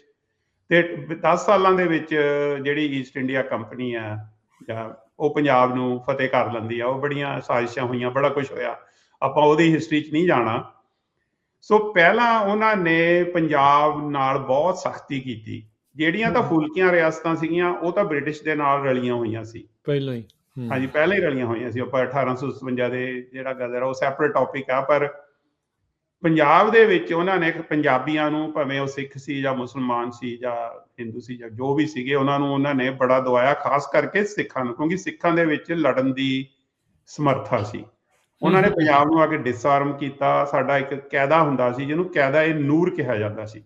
ਉਹ ਕਾਇਦਾ ਮਹਾਰਾਜਾ ਰਣਜੀਤ ਸਿੰਘ ਦੇ ਟਾਈਮ ਬਣਾਇਆ ਗਿਆ ਸੀ, ਜਿਹੜਾ ਕਿ ਅੱਧਾ ਇੱਕ ਪਾਸੇ ਗੁਰਮੁਖੀ ਹੁੰਦੀ ਸੀ, ਇੱਕ ਪਾਸੇ ਸ਼ਾਹਮੁਖੀ, ਜੋ ਕਿ ਪਰਸ਼ੀਅਨ ਦੀ ਸਕ੍ਰਿਪਟ ਹੈਗੀ ਆ। ਉਹਦੇ ਵਿੱਚ ਬੇਸਿਕ ਅਰਥਮੈਟਿਕ ਤੇ ਲਿਖਣ ਦੀ ਜਿਹੜੀ ਟੀਚਿੰਗ ਸੀ, ਵੀ ਹਰ ਬੰਦਾ ਪੰਜਾਬ ਦੇ ਵਿੱਚ ਲਿਖਣ ਦੀ ਜਾਂ ਉਹਨੂੰ ਚਿੱਠੀ ਲਿਖਣ ਦੀ ਜਾਂ ਬੇਸਿਕ ਲਿਟਰੇਸੀ ਹੋਵੇ। ਕਿਹਾ ਇਹ ਜਾਂਦਾ ਵੀ ਮਹਾਰਾਜਾ ਰਣਜੀਤ ਸਿੰਘ ਦੇ ਟਾਈਮ ਪੰਜਾਬ ਦੇ ਵਿੱਚ ਲਿਟਰੇਸੀ ਰੇਟ 80% ਤੋਂ ਉੱਤੇ ਸੀ ਜੀ। ਜਦੋਂ ਅੰਗਰੇਜ਼ ਦਾ ਰਾਜ ਹੋਇਆ, ਪੰਜਾਬ ਦੇ ਪਿੰਡਾਂ 'ਚ ਲਿਟਰੇਸੀ ਪਰਸੈਂਟ ਘੱਟ ਕੇ 16% ਹੋ ਗਈ। ਅੰਗਰੇਜ਼ਾਂ ਨੇ ਸਾਰੇ ਕਾਇਦੇ ਫੂਕਤੇ, ਪੰਜਾਬ ਨੂੰ ਉਹਨਾਂ ਨੇ ਡਿਸਆਰਮ ਕੀਤਾ ਵੀ ਇਹ ਬਗਾਵਤ ਨਾ ਕਰਨ। ਪਰ ਅੰਗਰੇਜ਼ ਬੜਾ ਸਿਆਣਾ ਸੀ। ਜਦੋਂ 1857 ਦਾ ਜੋ ਮਿਟਨੀ ਹੋਈ, ਉਦੋਂ ਸਿੱਖਾਂ ਦੇ ਵਿੱਚ ਇੰਨਾ ਜ਼ਿਆਦਾ ਜੋਸ਼ ਨਹੀਂ ਸੀ, ਕਿਉਂਕਿ ਸਿਰਫ 8 ਸਾਲ ਪਹਿਲਾਂ ਜਿਹੜੀਆਂ ਫੌਜਾਂ ਨੇ ਪੰਜਾਬ ਤੇ ਅਟੈਕ ਕੀਤਾ ਸੀ ਉਹ ਜ਼ਿਆਦਾ ਪੂਰਬੀਆਂ ਦੀਆਂ ਸੀਗੀਆਂ। ਹਾਂਜੀ। ਦੂਜਾ, ਕਿਉਂਕਿ ਦਿੱਲੀ ਦੇ ਵਿੱਚ ਮੁਗਲਾਂ ਦਾ ਰਾਜ ਤੇ ਬ੍ਰਿਟਿਸ਼ ਰਾਜ ਦੇ ਵਿੱਚ ਸਾਡੇ ਲੋਕਾਂ ਨੂੰ ਲੱਗਿਆ ਵੀ ਸ਼ਾਇਦ ਬ੍ਰਿਟਿਸ਼ ਮੁਗਲਾਂ ਨਾਲੋਂ ਜ਼ਿਆਦਾ ਸਾਨੂੰ ਇਨਸਾਫ ਦੇਣਗੇ। ਸੋ ਸਾਡੇ ਲੋਕਾਂ ਨੇ ਜ਼ਿਆਦਾ ਕੋਈ ਝੁਕਾਅ ਨਹੀਂ ਕੀਤਾ 1857 ਦੀ ਮੀਟਿੰਗ ਦੇ ਵਿੱਚ। ਸੋ ਉਸ ਤੋਂ ਬਾਅਦ ਬ੍ਰਿਟਿਸ਼ ਨੇ ਇਹ ਸੋਚਿਆ ਵੀ ਇਹ ਬੰਦਿਆਂ ਦੇ ਨਾਲ ਅਸੀਂ ਸਾਂਝ ਕਰ ਲਈਏ, ਇਹਨਾਂ ਨੂੰ ਅਸੀਂ ਆਪਣੀ ਫੌਜ ਤੇ ਪੁਲਿਸ ਵਿੱਚ ਭਰਤੀ ਕਰਕੇ ਪੰਜਾਬ ਤੋਂ ਪਰੇ ਲੈ ਜਾਈਏ। ਸੋ 1860 ਦੇ ਲਾਗੇ, 1870 ਦੇ ਲਾਗੇ ਪੰਜਾਬ ਦੇ ਵੱਡੇ ਲੈਵਲ ਤੇ ਉਹਨਾਂ ਨੇ ਪੰਜਾਬੀਆਂ ਨੂੰ, ਖਾਸ ਕਰਕੇ ਸਿੱਖਾਂ ਨੂੰ, ਪੰਜਾਬੀ ਮੁਸਲਮਾਨ ਵੀ ਕਾਫੀ ਸੀਗੇ, ਉਹਨਾਂ ਨੇ ਰਿਕਰੂਟ ਕੀਤਾ ਆਰਮੀ ਦੇ ਵਿੱਚ, ਪੁਲਿਸ ਦੇ ਵਿੱਚ, ਤੇ ਉਹਨਾਂ ਨੂੰ Singapore, Malaysia, Hong Kong, Indo China ਲੈ ਗਏ। ਓਕੇ। ਉਹਦੇ ਨਾਲ ਉਹਨਾਂ ਦੇ ਦੋ ਪਰਪਸ ਹੁੰਦੇ ਸੀ। ਇੱਕ ਤਾਂ ਉਹ ਪੰਜਾਬ ਦੇ ਵਿੱਚ ਬਗਾਵਤ ਹੋਣ ਦੇ ਚਾਂਸ ਬਹੁਤ ਘਟ ਗਏ, ਕਿਉਂਕਿ ਜਿਹੜੇ ਬਗਾਵਤ ਕਰਨ ਵਾਲਾ ਜ਼ਿਆਦਾ ਯੰਗ ਤਬਕਾ ਹੁੰਦਾ, ਨੌਜਵਾਨ ਹੀ ਹੁੰਦੇ ਨੇ ਜਿਹੜੇ ਕੁਰਬਾਨੀਆਂ ਸ਼ਹੀਦੀਆਂ ਜ਼ਿਆਦਾ ਦਿੰਦੇ ਨੇ। ਸੋ ਉਹਨਾਂ ਨੂੰ ਇੱਕ ਉਹਨਾਂ ਨੂੰ ਰੋਜ਼ੀ ਰੋਟੀ ਦੇਤੀ, ਇੱਕ ਉਹਨਾਂ ਨੇ ਯੂਜ਼ ਕੀਤਾ ਦੂਜੀਆਂ ਕੌਮਾਂ ਨਾਲ ਡੀਲ ਕਰਨ ਲਈ।